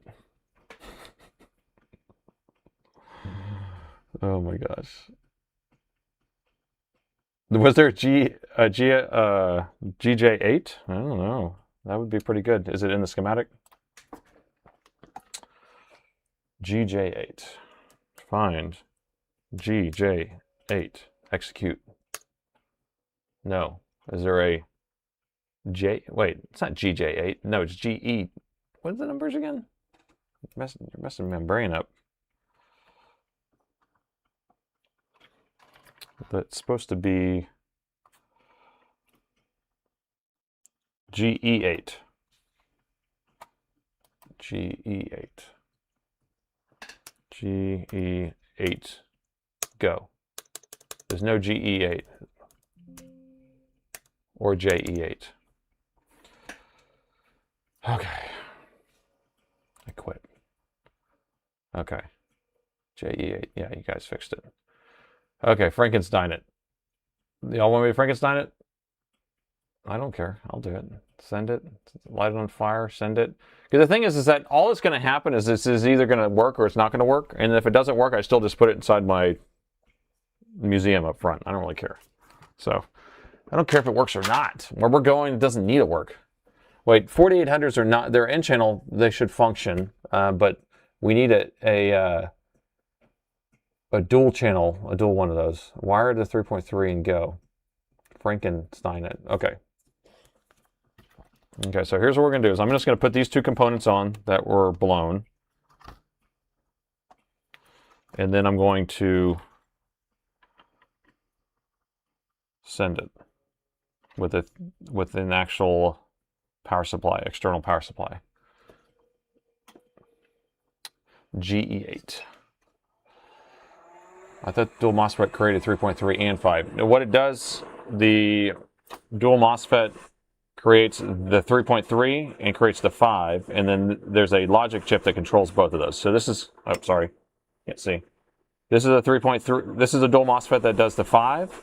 This is a dual MOSFET that does the 3.3. And then there's a chip that controls both of those. So we can vice versa if we wanted. We could put this here and put 5 volts on here instead, if that seems better. I don't know if it matters. But it looks like it's the main 3.3. You know what I mean? So I'm going to take off this one. This one's the burned chip. I'm wondering if it had to do something with the USB, but damn, I'm late. Well, you just missed an hour and a half of me searching for a chip on a motherboard, so believe me, I think you came in at the right time. I bet everyone concurs on that. So here's our MOSFET that we're going to put on here. Pin 1 is located right here, and then that's our dot. So this is going to be our 4435B. Order it and come back next week. Oh, some people want me to be a little more careful. I think if I just am very careful with the voltage I'm putting on there, I think we'll be okay. We're not going to hurt anything. We're not having any floating gates or anything. So the thing is that we need to figure out if this board will even power on anymore, because right now we're still having some really bad measurements on the board itself, resistance wise, and so I'm not super happy with that. So there could still be a short somewhere else. You know, you guys want me to put flux on here? Sure, I'll put flux on here. So GE8 4 volts. It's supposed to be a 4 volt. All we could find was a 6 volt, 6.3, because this is a 3.3 volt line right here. So we put a 5 volt cancel on it. Okay.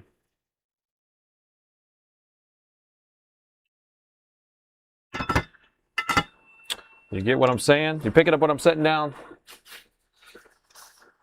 Show half the circuit and the other half. Yeah, so if we go back over to that schematic, which was here, you could see that.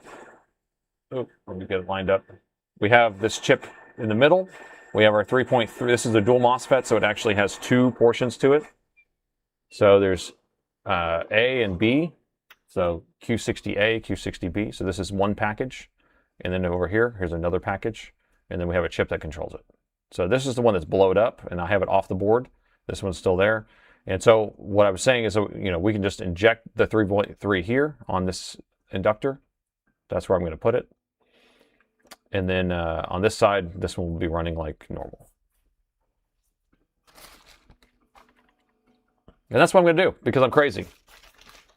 Tronics Fix is here? Tronics Fix, what's up, man?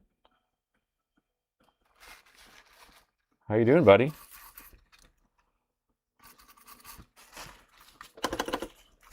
Good to see you stopping by. Okay, so I'm going to do it. I don't know. I don't care. After all this work, we're going to have to do it. Where's the wire? We need a properly calibrated wire. Should I do a wire, or should I just do an injection of it? That's the question.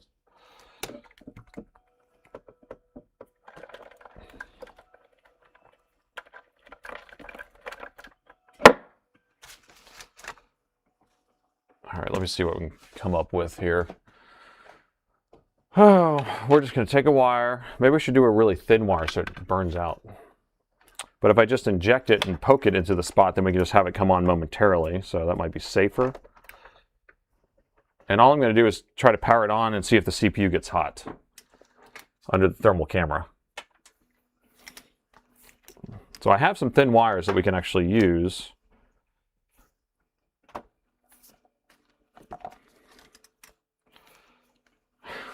Nah, use wire.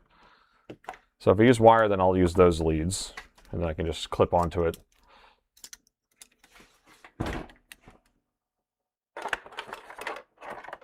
Now we got to think about how thick of wire we want. What gauge? What gauge do we want? Did you finish the screen on the multimeter code? No, of course not. I haven't finished anything. I don't have time for that. I don't have time to finish anything. It's crazy. I'll sit down and kind of tinker or something for an hour, and then I'm like, okay, now back to whatever I was doing before. Let's see, we have a thin wire here. Wires. Those are DC jacks. I want it to be kind of thin. I have some really thin wire. You can use this as fuse wire. Yeah, I have some of that, 0.02, which is this. Or 0.2, I mean. Yeah, this is copper, tin to copper wire, but it's not protected. It's not coated. But this is a good fuse wire. Definitely a good fuse wire. It's the best fuse wire ever produced. So I could run it across this way and just make sure it doesn't touch anything. And if it did, it will just blow out. All right, I'm going. That's what we're going with. I'm just gonna be careful. I'm gonna do it bellissimo. I'm gonna do it slowly. I know you guys think I'm crazy. Don't worry about it. Crazy Nate, you're on Crazy Nate's stream. You never know what he's gonna get into. You never know what Crazy Nate's gonna get into. Or some soda.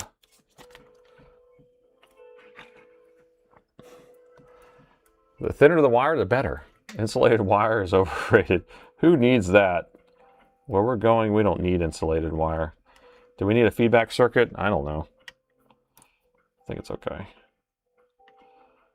All right, good. Nice, beautiful. 3-volt line will come across here, and I'll just tape it right here so it comes out the side and it's not touching anything. Happens to be in a very good location. So we'll put a little electrical tape on that. Bus wire. It's not the space shuttle, so safety is third. That's a good one. Even better. Okay, so we're gonna run this like this. And we'll just put a piece of tape like that. There's the electrical tape coming out. I know you wanted me to use it earlier. All right, so this Alienware from 2006 will now take 2 power supplies. You'll take the standard 19.5 volt at 3 amps, and then you'll also have to supply your own 3.3 volt power supply off to the side, okay? And we're gonna be running it out the side on this wire. Don't worry about it, nothing to see here. And we'll just clip on the old clippy here, and then we'll clip on a clippy here. And this is how you jump started, okay? But don't worry about it. Everything is really safe. Everything is very safe. We can just use batteries. AAA batteries, please. Okay, so I probably should not turn it on until I know what voltage my power supply is set at, because this is a crappy power supply. Oh, a pole. Will it blow up? Yeah, that's a good pole. Or will it smoke? Or will the CPU get hot? Or something. Will something happen? Will I make history? Okay, I have it set for 3.3. And current limit, who needs that? So I'll do a current limit of like, what, 500 milliamps or something? Or 1 amp? I don't know. I have no idea. I did 1 amp. 1 amp's enough to blow the wire, I think, at 3 volts. All the amps. For science. Okay, let's put a CPU in here. If we want this thing to act like it's turning on, we need to have the CPU in there. Okay. And we need to put this, oh, I don't need to put that on there. I need to put some RAM in there. So 500 is what we're thinking. I think it might be 1 amp. I think 500 might be too little. Oh, you said 5 amps. Crazy. Okay, so the question is, when do I apply it? And then I need to get power to this thing too. The daughter board, the power board's on the back of this thing's hanging off the back. So right now I'm just going to try to go thermal on it and try to turn it on. I don't think I'm going to be able to do it out the side. Well, maybe I could. Let's see. Can I hook this up and hook the screen up? Or should I just try to plug the power board in? I don't know what those go to. Screen maybe? All right, so this little power board plugs in the side right here.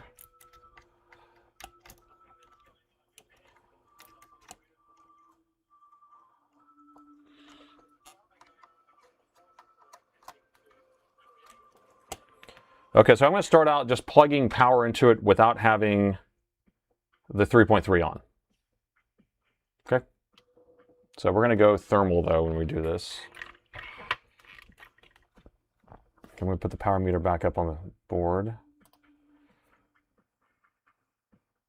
So let me just start out by plugging it in.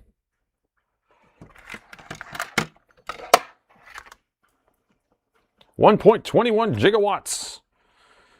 Okay, so I'm plugging in the charger into the side of this board in 3, 2, 1. And nothing's happening, and we're kind of pulling a little bit of current. All right, is there a power button to turn it on? I doubt it, but we did see some power button switches on the other side, right? Right here. I'm pressing these buttons on the board, they don't do anything. Okay, so now I'm going to unplug it. Well, actually, let me plug this back in and let's measure our voltages on the board. Let's see if we have actually some voltages coming over here. If the voltages here aren't coming on, then we know we have other issues anyway. We got 5 volts. We got nothing here. That's probably the RAM. I don't know. That's nothing. And then this is our 3.3, which I don't have anything. It has 4 volts on it. Why does our 3.3 have 4 volts on it? Are you having some backfeeding going on? Uh-oh. I have the CPU installed. What does that mean? I don't have the 3.3 supplied on here yet, so should I turn that on? Let's do it. I'm going to actually go down to 500 milliamps to start out.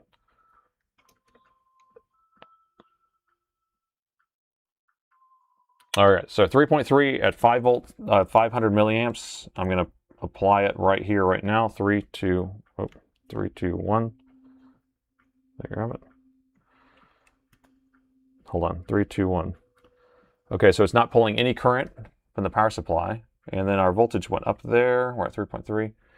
All right. Unplug it, plug it back in. Okay. What about power button? Nothing should be getting hot because we're not pulling much, but that is a good resting current.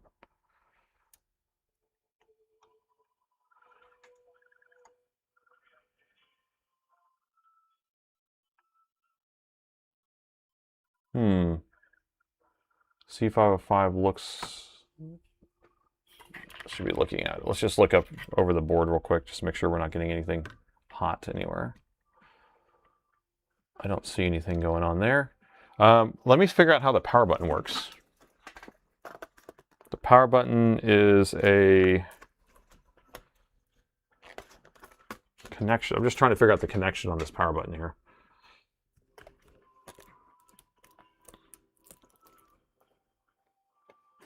Is it one of those boards over there? Gotta be careful moving this. Shorted diode, maybe. I think all this stuff is measuring fine now. So I just don't know where the power button is. So I was just pressing some buttons that are on the board itself physically, but there's... The power button, I think, plugs in right here. No, that's CCD, so that's camera, that's speaker.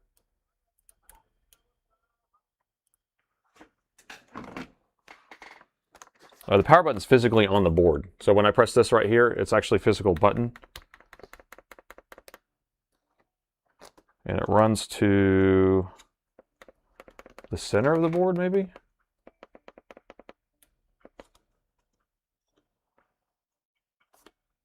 I don't know.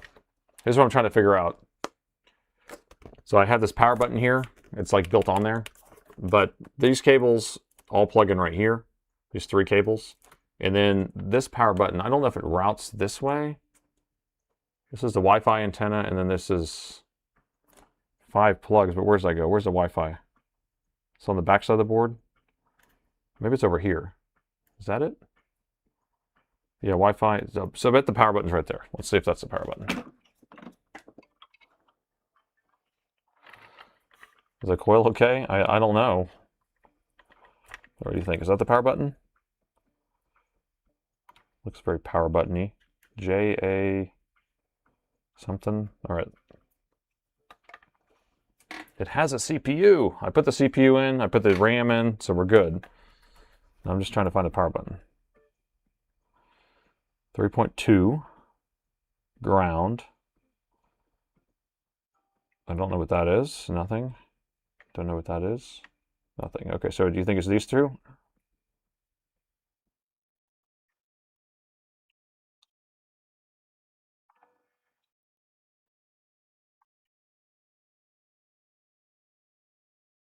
Nothing's happening when I short those together.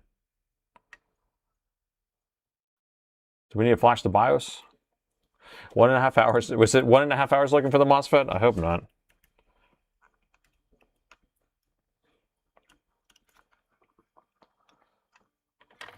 All right, let's check these again. This might have to go on my shelf. So JA LED, oh, that's the LED board. So no. So where's the power button then? Jim, she's dead. She's dead, Jim. But does JE LED have the power button on it? JA LED?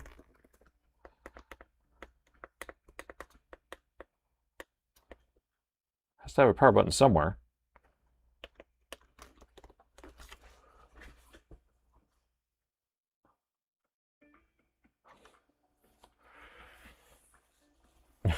Could have given me a status for the whole stream. Yeah, these are the type of streams where you edit them down. So what about this one? That's inverter, speaker, CCD, so that's camera. So those are all for the screen itself.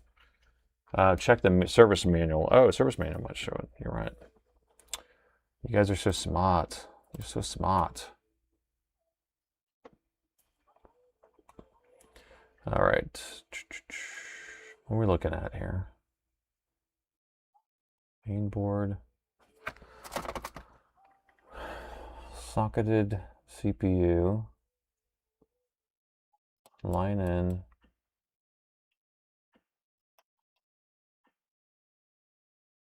Touch connector, audio, CMOS, speaker, LED board. 4-in-1. I feel like the LED board would have the power button on it too. It would have the LEDs. Usually that's what it is. It's like multiple things. The other connector. You think it's the connector right next to it?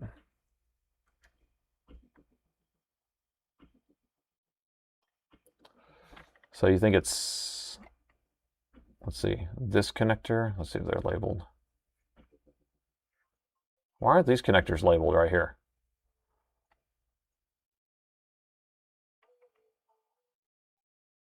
Oh, this one's not even populated. So 11, what's 11? Bluetooth.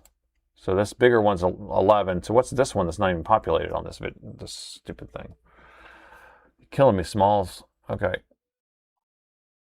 What did I get myself into?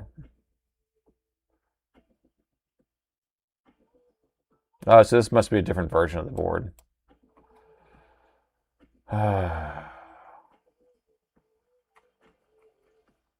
You guys are so smart.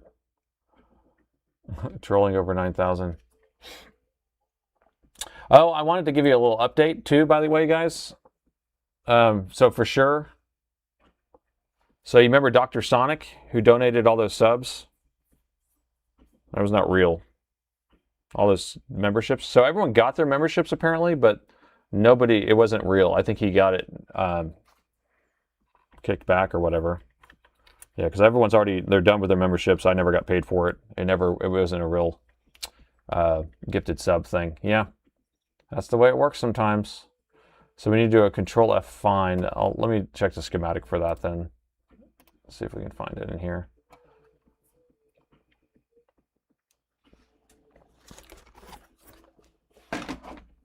Dr. Sonic, dang, you got me, Dr. Sonic.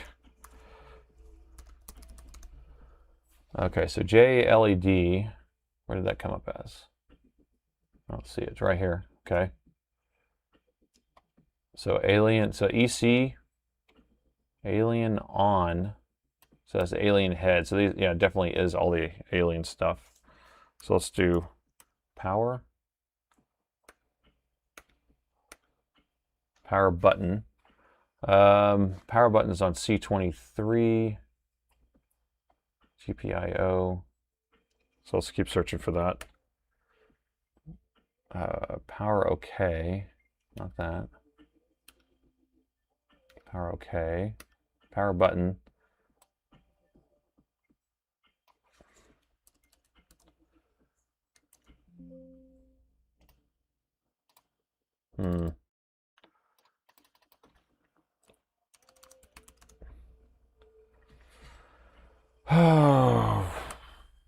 Why? We can just reassemble this thing. I just don't see where this is going.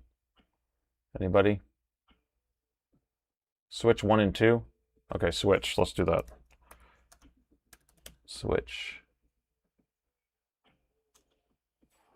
So it's a touchpad and touchpad. So that's left and right. And then this is, what is this? Power switch? Power switch. VN on. Okay. Okay. I don't mind that. Where's that at then? Where you at, bro? Power switch LED, 5 volts. I'm just going to install this thing. What am I missing? This is the most ridiculous thing ever. Follow the numbers. Follow your signs. But it's not telling me on the board where it is. That's the thing. It's like, yeah, I can see it here. PS switch 2. So let me flip this thing over because there's a couple things on the back. There's 2 switches on the back. So that's switch 1, and that's switch 1 and switch 2. But I think those go to the touchpad, possibly. And that's why I tried pressing. Dylan, thank you for the coolest fans membership. I feel like I'm missing something and somebody's going to tell me. 540G is a Molex. Okay, so we'll look at all the Molexes. I'm going to get Molexed out. So in here next to, so we got the battery, the audio.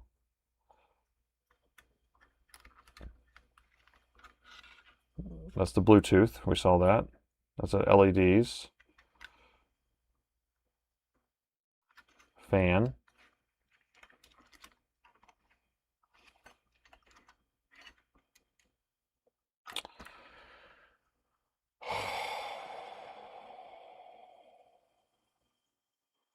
Look up 540G.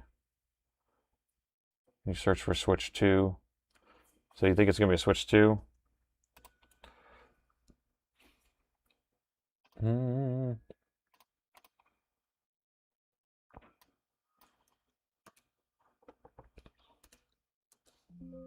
my gosh, why is my copy and paste not working in here? Copy, paste.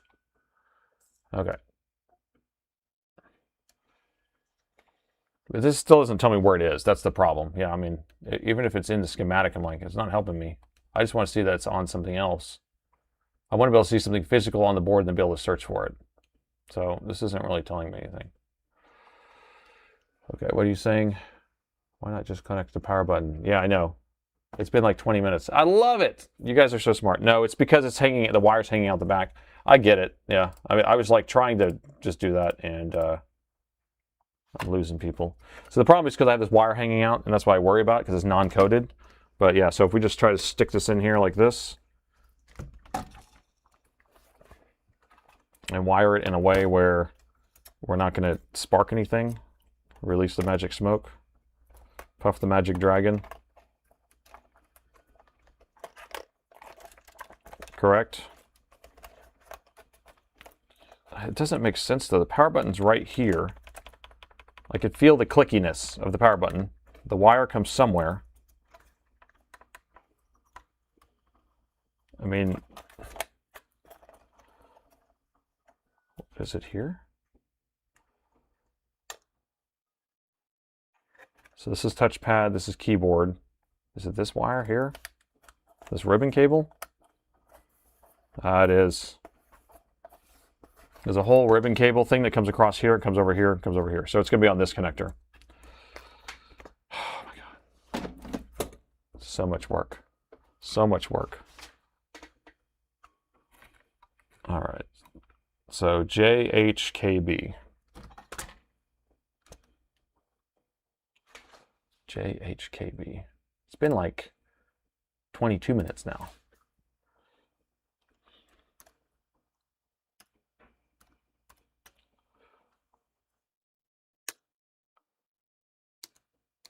Oh, okay, so it's this connector right here.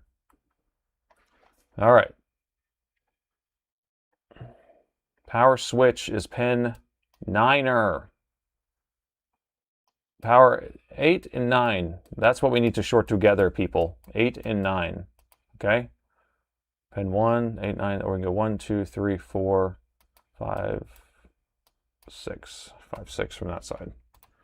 Okay, are we on the same page now? Whew, that was too much work. So much work. I'm losing people's patience. Okay, here we go. Let's power it on. 8 and 9.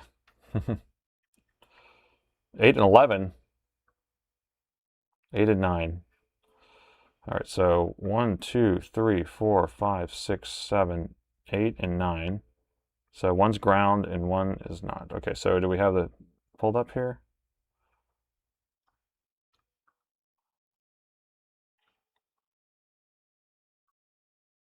I feel like I'm shorting it together.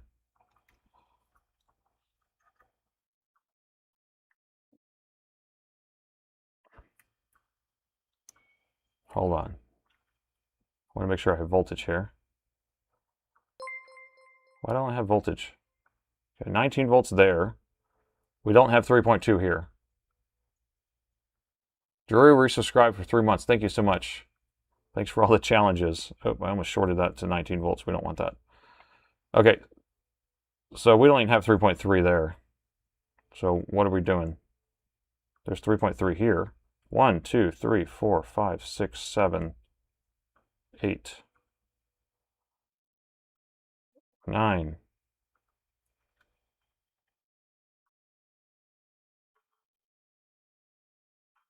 Yeah, I got 3.3 on the power supply on. We can actually measure that over here. This is that cap we replaced. We should have 3.3 over here. Oh, we don't. Why don't we have 3.3 there? Well, let me flip this back over. 8 is a lid sensor. No, it isn't.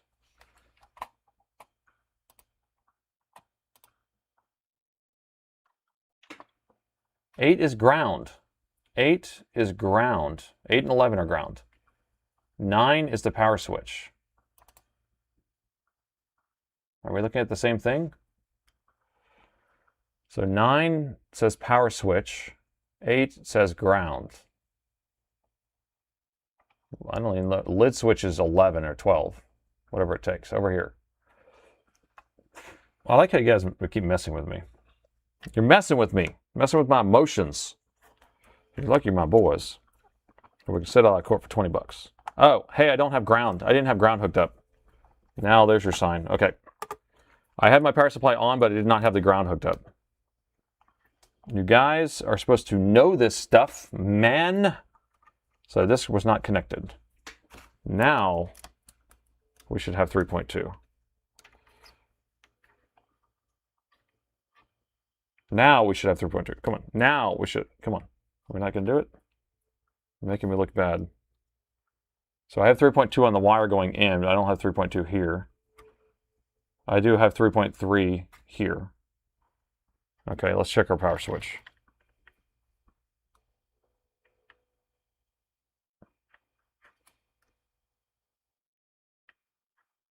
Why do we have 13 volts over here now? We had 19 earlier, didn't we? So this was pin 9. Oh, Lord. This is, I'm about to throw this thing across the room. 3.2 there.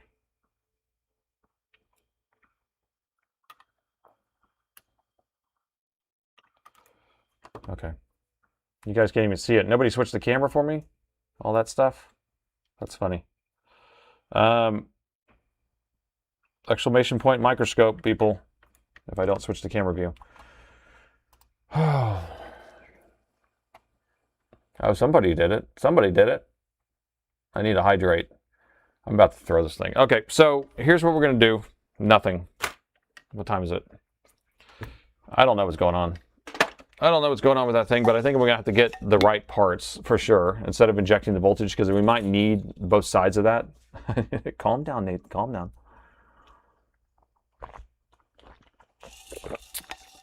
Only the mods can do the exclamation point microscope, by the way, but I feel like I had enough people here for that. Why is everything so jittery? God, it just looks so slow. It's crazy. Or I'm looking at the Twitch stream. It's really slow. I didn't get it. This is so bad. This is so bad.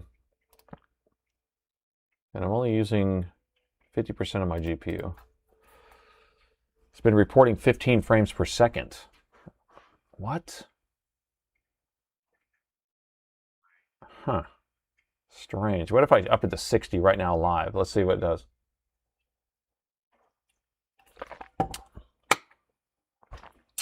Maybe you need your jumper wire to be powered. The jumper wire was on, and I did measure that we had voltage on this wire on this side, but when I went over here to that capacitor, it wasn't powered, but I don't know if we're supposed to have power there or not. But on this side, we definitely had voltage going to that coil.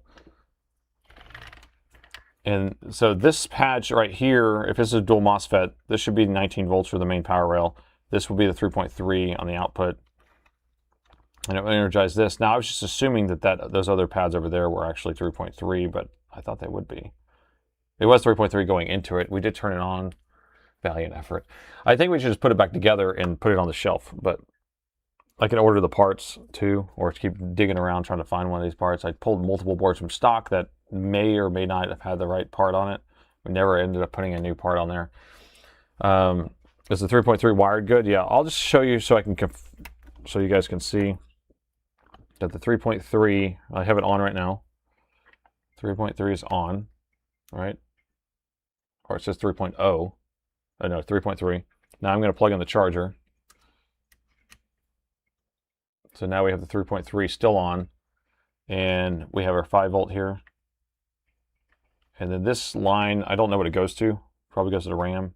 That's what I was thinking. And this one goes to something else. I don't know. But I guess we don't have power over here. Maybe it needs a CMOS battery? I don't know.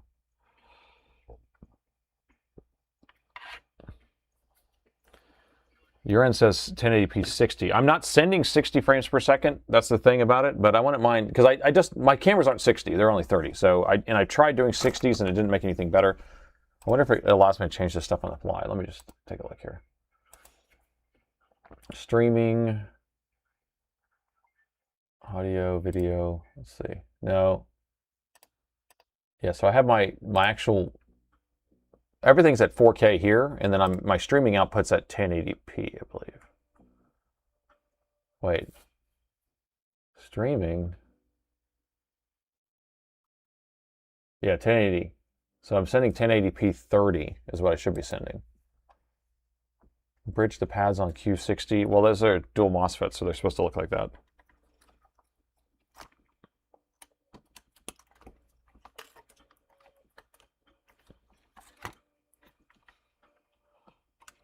But I can't bridge the pad. So this is one kind of whole pad right here, kind of, that the solder mask is coming off of. So it's supposed to be just one right there, but this is all connected together. This is ground, and then these are the gates. This is a 20 volts.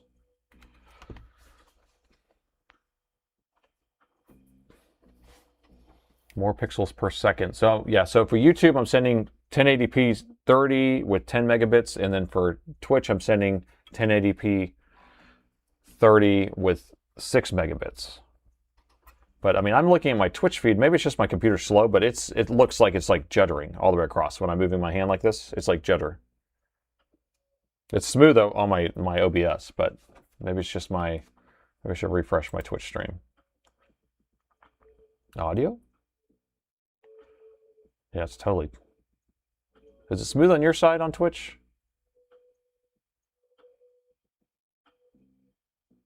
Okay, maybe my computer's just messed up. Maybe it just sucks. Ugh. Juddery here on Twitch. Is that what it said? Oh, juddery here on Twitch. Okay, so it is juddering on Twitch. Twitch is okay. It's smooth. 720, and I only know, what do I have it set out on my preview here? Quality auto. Oh, it says source 2K. Am I sending 2K? Oh, interesting. Am I sending 2K to Twitch?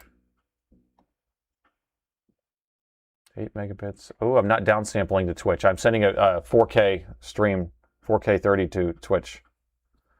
I just realized that. Should I rescale the output to 1080p? That's what I usually had. I didn't. I messed up.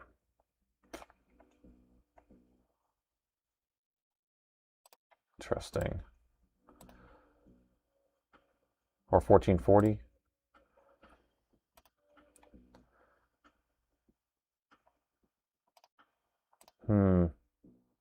Okay, I don't know.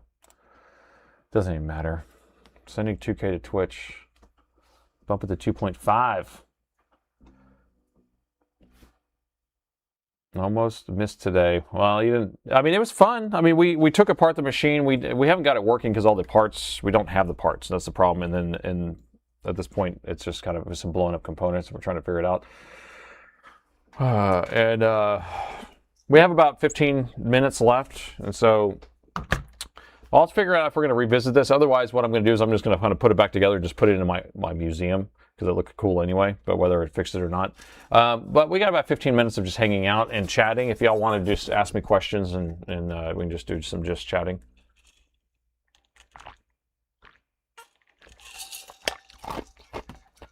You left for lunch? Well, you missed me trying to find MOSFETs for an hour and a half, and then skipping it, and then just injecting voltage, and it still will not turning on.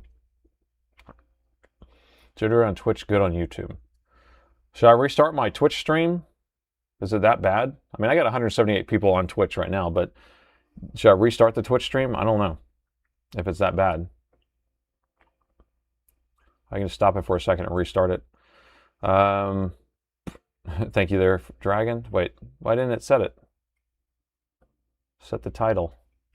Oh, it's not title, it's set title. So exclamation point set title, let's change the title. We can manage. Okay, yeah, it's only 15 minutes left anyway. All right, so let me pull up my chat window here so I can actually read the chats easier. Nothing else matters. Okay, jittery here, downsampled down to 720, but it's doable. Okay, gosh, it's really slow. It's weird. And it's probably just because it is having to resample it.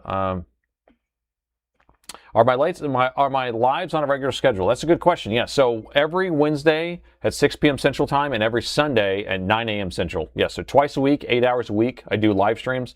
Most of the time, I'm going to be working on laptops that I've never worked on. I mean, most of the time, I'm working on laptops that I haven't looked at yet, but they are just repairs. Just kind of like my regular long-form videos. It's just I'm working on them live. We're fixing them together. But yes, I do them twice a week. And so sometimes I'll kind of buy machines or work on other things that are kind of weird. So that's what this one is. But yeah, so tune in Wednesday, 6 p.m. Central or 9 a.m. Sunday. Let's see. Is it controlled by one of the gates or two? So there's two gates. They're going to be pulsing back and forth. So if you have two MOSFETs, you're going to have your main voltage, main power rail voltage, 20 volts or whatever it is. And it's going to be pulsing them on and off. And then it's tapping off the center and going to produce the 3.3. So both gates should be going. But because I just bypassed it, it's off. Maybe it won't allow anything to happen. Prediction for tonight's finale. Ooh. Oh, man. I don't know. I mean, I'm sure Argentina. I mean... Yeah. I don't know who I would want. Well, I usually go for underdogs. So let's just say I'm going for the underdog. Just because I like that better.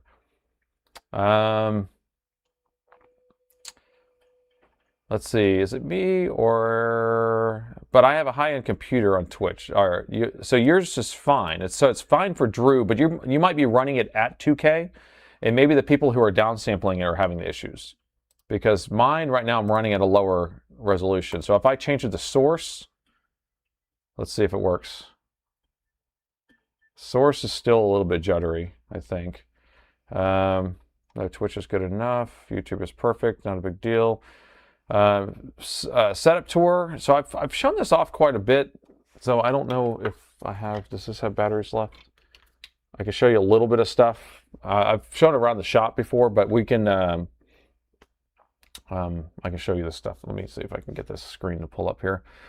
Did you ever finish the battery test meter from last week? I got a little bit further progress on it, but the pinout here, trying to solder this connector on here, was a pain because the way that it's set up. So I kind of gave up because it's slotted and it doesn't really have like a whole receptacle. But this was supposed to be a kind of a pass-through system. So those wires will go through my meter and come back. So the answer is no. I haven't really done that. If you have some time, do a video if you ever fix... Wait.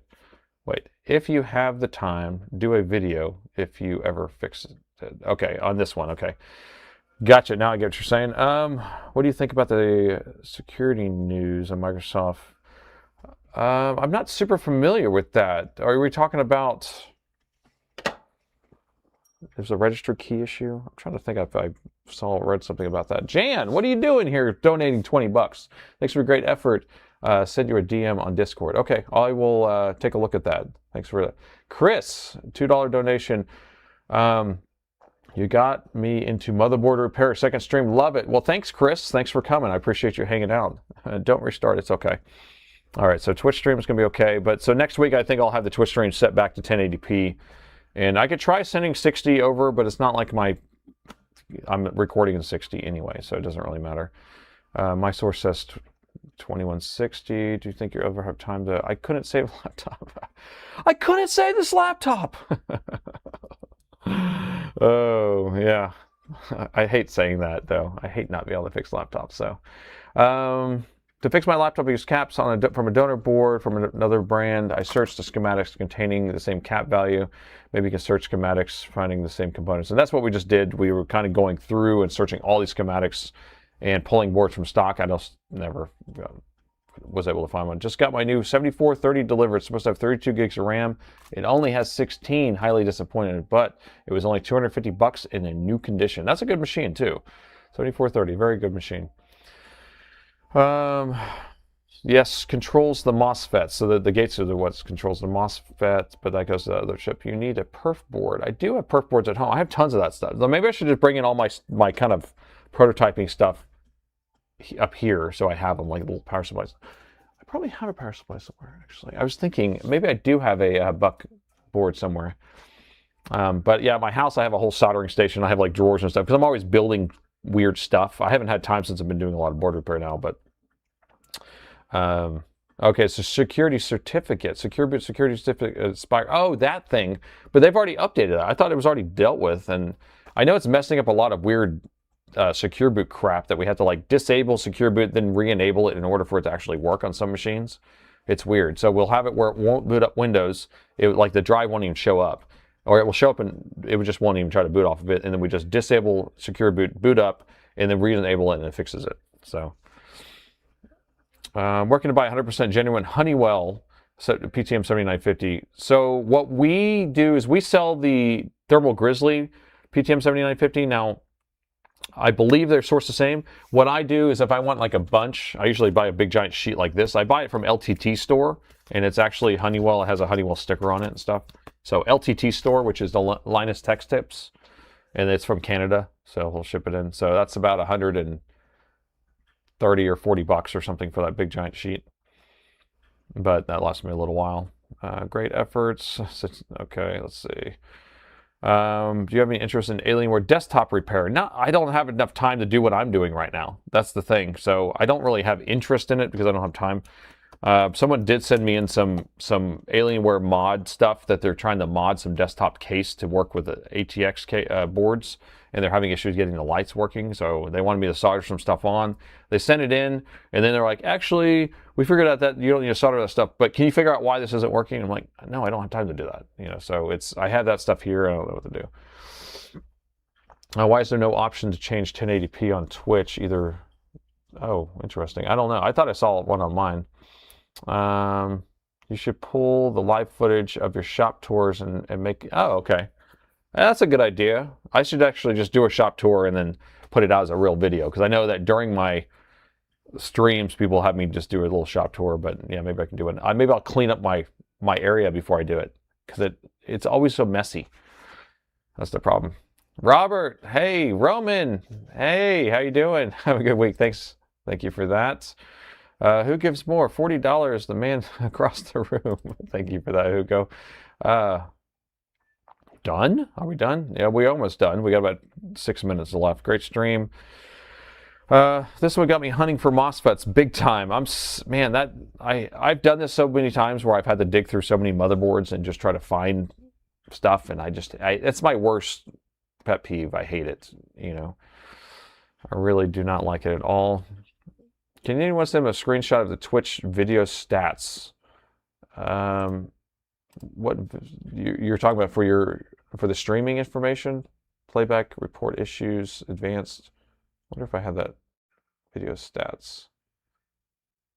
I don't know. We have picture, I can't believe.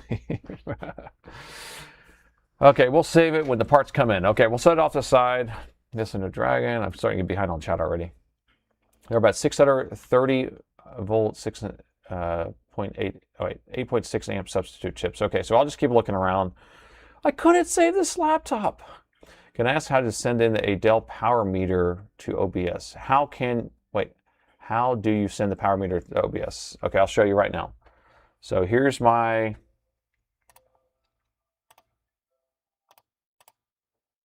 Oops, lost it. Hold on. Okay, here's my OBS, crazy screen, and here's my power meter. It's right here. Okay, and then I just come over here to power meter.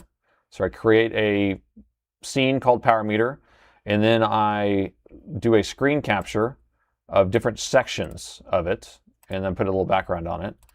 And then I have a button on my little thing here that basically will show different areas. So what I'm doing is I'm basically capturing the top portion here, capturing the bottom portion as two different segments, and then I put it on a button so it will either show up these two buttons here like this or not, okay? And then this section is the current portion, and that's it. And then I just have it on a separate scene. The best thing to do on OBS is do everything on a separate scene.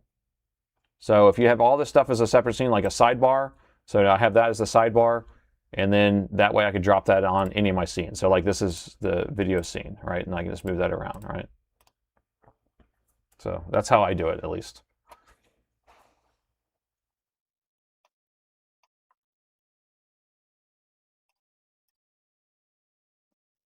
All right, auto reset for Macs. I haven't put that in there, and I don't know if I want to, because I don't want to miss the Macs. So, because I've used it and I've been like, oh, the Macs isn't, you know, I wouldn't want it to reset personally, because now that I've used it, I can look at it and go, oh, okay. And give a shout out to Roman. Roman! How you doing, Roman? Okay. Man, I can't believe how far back I get behind here. Do I ever use AI to diagnose? I have been using it more and more. Now, does it help? Yes, sometimes. I actually did solve, well, I didn't solve, but I did get a laptop fixed using AI, and it was for a machine that was not powering on. And then if I had to disable this one diode that was actually on its overvoltage protection for the GPU. I disabled that, and then it fixed it, but it was all based on AI kind of pointing me to that part of the board. It works okay. It's like, it still is so just like telling you what you want to hear, so that's the problem. But order parts, let's save it. You get it through Windows Update. You're talking about for the new certificate keys. Yeah, so that's what I've seen, so you'll have an update. But I haven't seen a lot of systems bricked or not being able to power on. Looking forward to Windows 12. Because Windows 11 was supposed to be the bad one, right? Because isn't it every other one?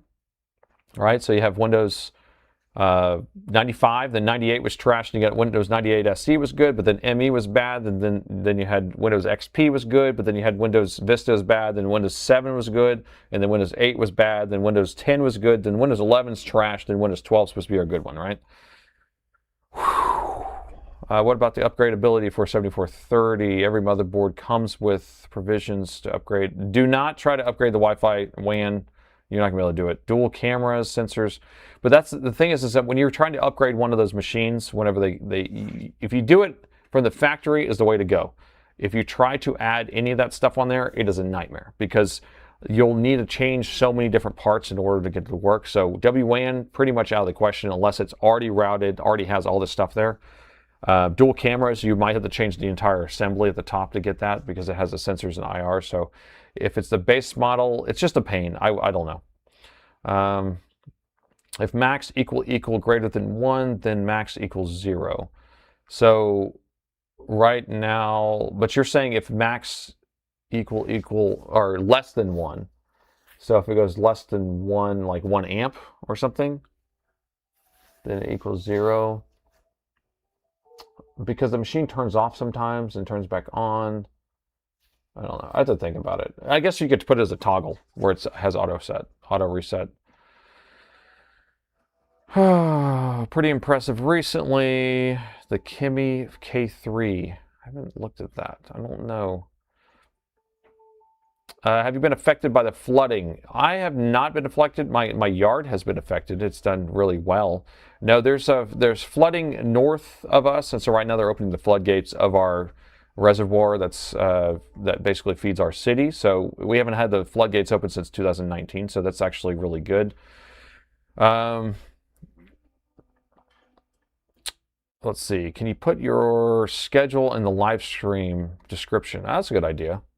I always just say it, but yeah, okay, I'll do that. Have you ever just pulled the common components and created a library of parts rather than pulling old boards? I have not, but I don't know if I would want to because it's a pain to keep track of all that stuff. So I think getting one of those books would be the way to go. I just haven't gotten into those books. The thing that I like is just having a donor board. It's the same model. You set it next to each other and you have it. But keeping track of stuff, so I already have this thing back here that has all my kind of common parts, so I'm labeling them and what model they go to and stuff like that. So like here's MOSFETs, here's dual MOSFETs, here's DR MOSFETs, CPID chip, these are power management chips, there's super IOs, VRMs, crystals, diodes, chokes. So these are things that I use all the time. So I'm just like, I'm ordering those on the fly, but pulling them from boards, and it's easier just to keep them on the same board. AI can suggest replacements for components, compare the PDFs. Yeah, so AI is okay at that. I've used it for that, and that's how I found like compatible stuff. 20 years ago, I needed an entire production staff to accomplish that. Yeah. At this point, it's a lot of stuff has been able to be automated for sure. Have you been? We already read that. It's okay. Oh, I kind of went back and forth here. Any machine that you like? The T480. I don't know anything about ThinkPad, so I know that, but the T series are the professional version, right? So it's going to be Latitudes or Precisions are going to be the real stuff. So I don't know 480. I don't know. Like I said, I don't work on any of that stuff, so somebody else might be able to answer that question. How do you reset it now? So if I pull up the meter, where's it at? So if I pull up the meter right here, reset max is just a button. So I just press it right there, it's a reset. And then I can also change the graphing to show for voltage, current, or power. And so sometimes I'll put it on power or something like that, and then you can have it where it holds the graph. My idea originally was to have it where you could capture startup on different machines, so you can see what the startup process was, how much current was pulled in a certain pattern, and then you can say this is this model laptop. But it's still not always straightforward, so it doesn't actually, I don't know how helpful it would be. Where can I buy a cheap donor M15R7 AMD board? I think a CPU is bad, but I'm going to keep trying. A CPU bad on those is pretty common. I don't know where to buy them. I mean, I have some, but the CPUs are usually bad on those. That's the thing. So buying this, you could just buy the chip itself, maybe on AliExpress if you wanted. I don't know. It's all trash. Windows 12 needs an option to have zero AI poop. Don't you have, I mean, there's tools now that wipe out all that stuff, don't there? I'm pretty sure there is. The every other thing is a lie. The every other thing is a lie. Maybe in the future AI will be trained to repair. Yes, and then I don't have to do this anymore. ME was okay. ME was the first one that had like that kind of what is it? Recovery? Not recovery. It's the back where it kind of goes back to. I never use it.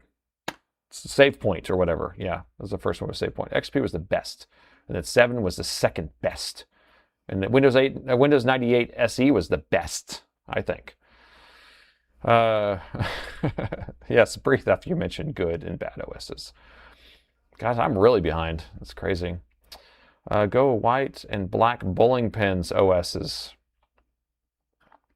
Windows 12 is going to be a penguin for the logo. It's going to be integrated with Linux, I bet.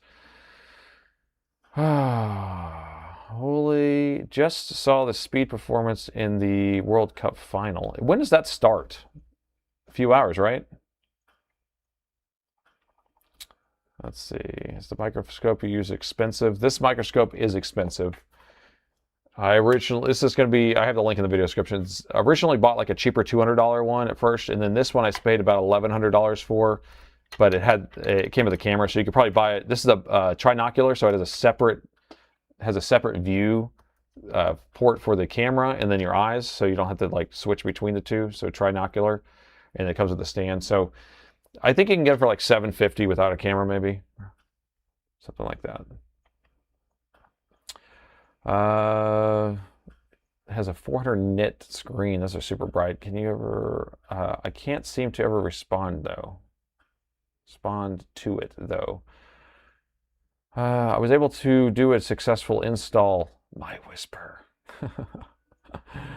All right, I'm going to have to skip ahead a little bit. I'm too far behind. Big thanks for all the mods. Oh yeah, we are over past time, aren't we?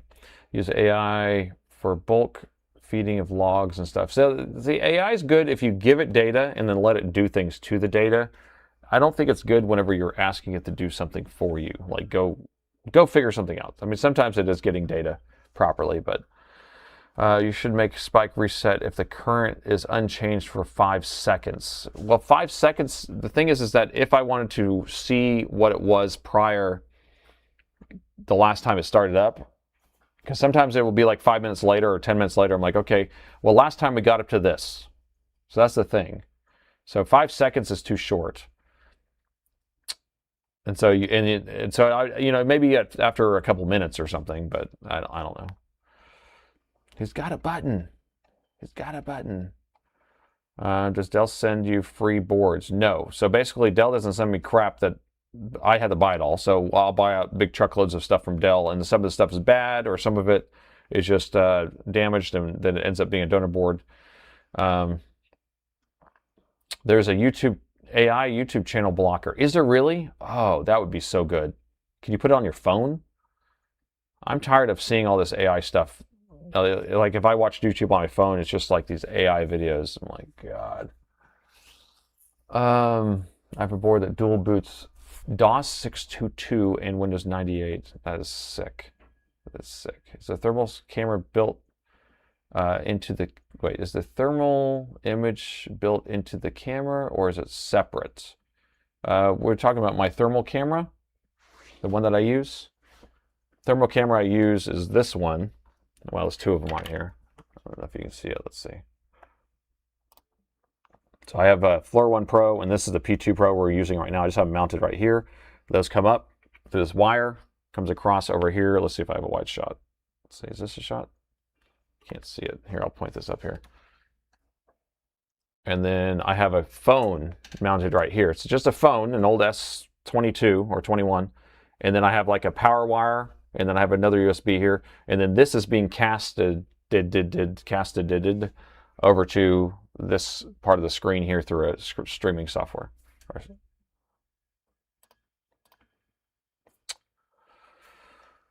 Casted. Windows 10 is going to be the last one for you. Hey, did you know they extended Windows 10 updates until 2027? Another year. Isn't that nice of them? Oops, I skipped Windows XP. Service Pack 3. Don't they have Service Pack 3 on XP? Okay, all right, this is it. We're done. I got the whole weekend. I still got more stuff to go. Can you image the wrong with all the people AI crap? All right, anyway, I want to appreciate, I appreciate everybody coming out today. Interesting stream. We had the old vintage Alienware Pre-Dell, right, that we got to look at. We did end up finding out that we had to make an AC adapter for it first. We saw some power lights, saw it kind of powering on. We opened it up. We did see that we had some bird components. 3 different components that were burned. Spent an hour and a half trying to find replacement parts. Now, because of the decade or time that this thing was developed or made, the parts aren't, you know, on these regular new machines. So grabbed a couple different older boards from stock. Still wasn't successful in finding any of those things. So I ended up trying to run a wire to try to power it on with that, but that didn't work either. So I don't know if we're going to revisit this or not. I may just kind of put this back together, put it in my museum of laptops, because it is a cool looking machine. And, you know, but maybe if I make headroom or I'm able to order a couple of those chips, maybe it will work. Anyway, I want to thank everybody for coming out today. We do 2 streams a week. They're Wednesday at 6 p.m. and Central Time and Sunday at 9 a.m. Central Time. And I want to thank all the mods who are working hard to keep the chat nice and clean. And I want to thank everybody who donated money to the stream. It does help me out a lot. It does help all the time I'm putting into doing these videos and live streams for you, so that I appreciate all you guys for doing that. And appreciate each one of you, and see you next Wednesday.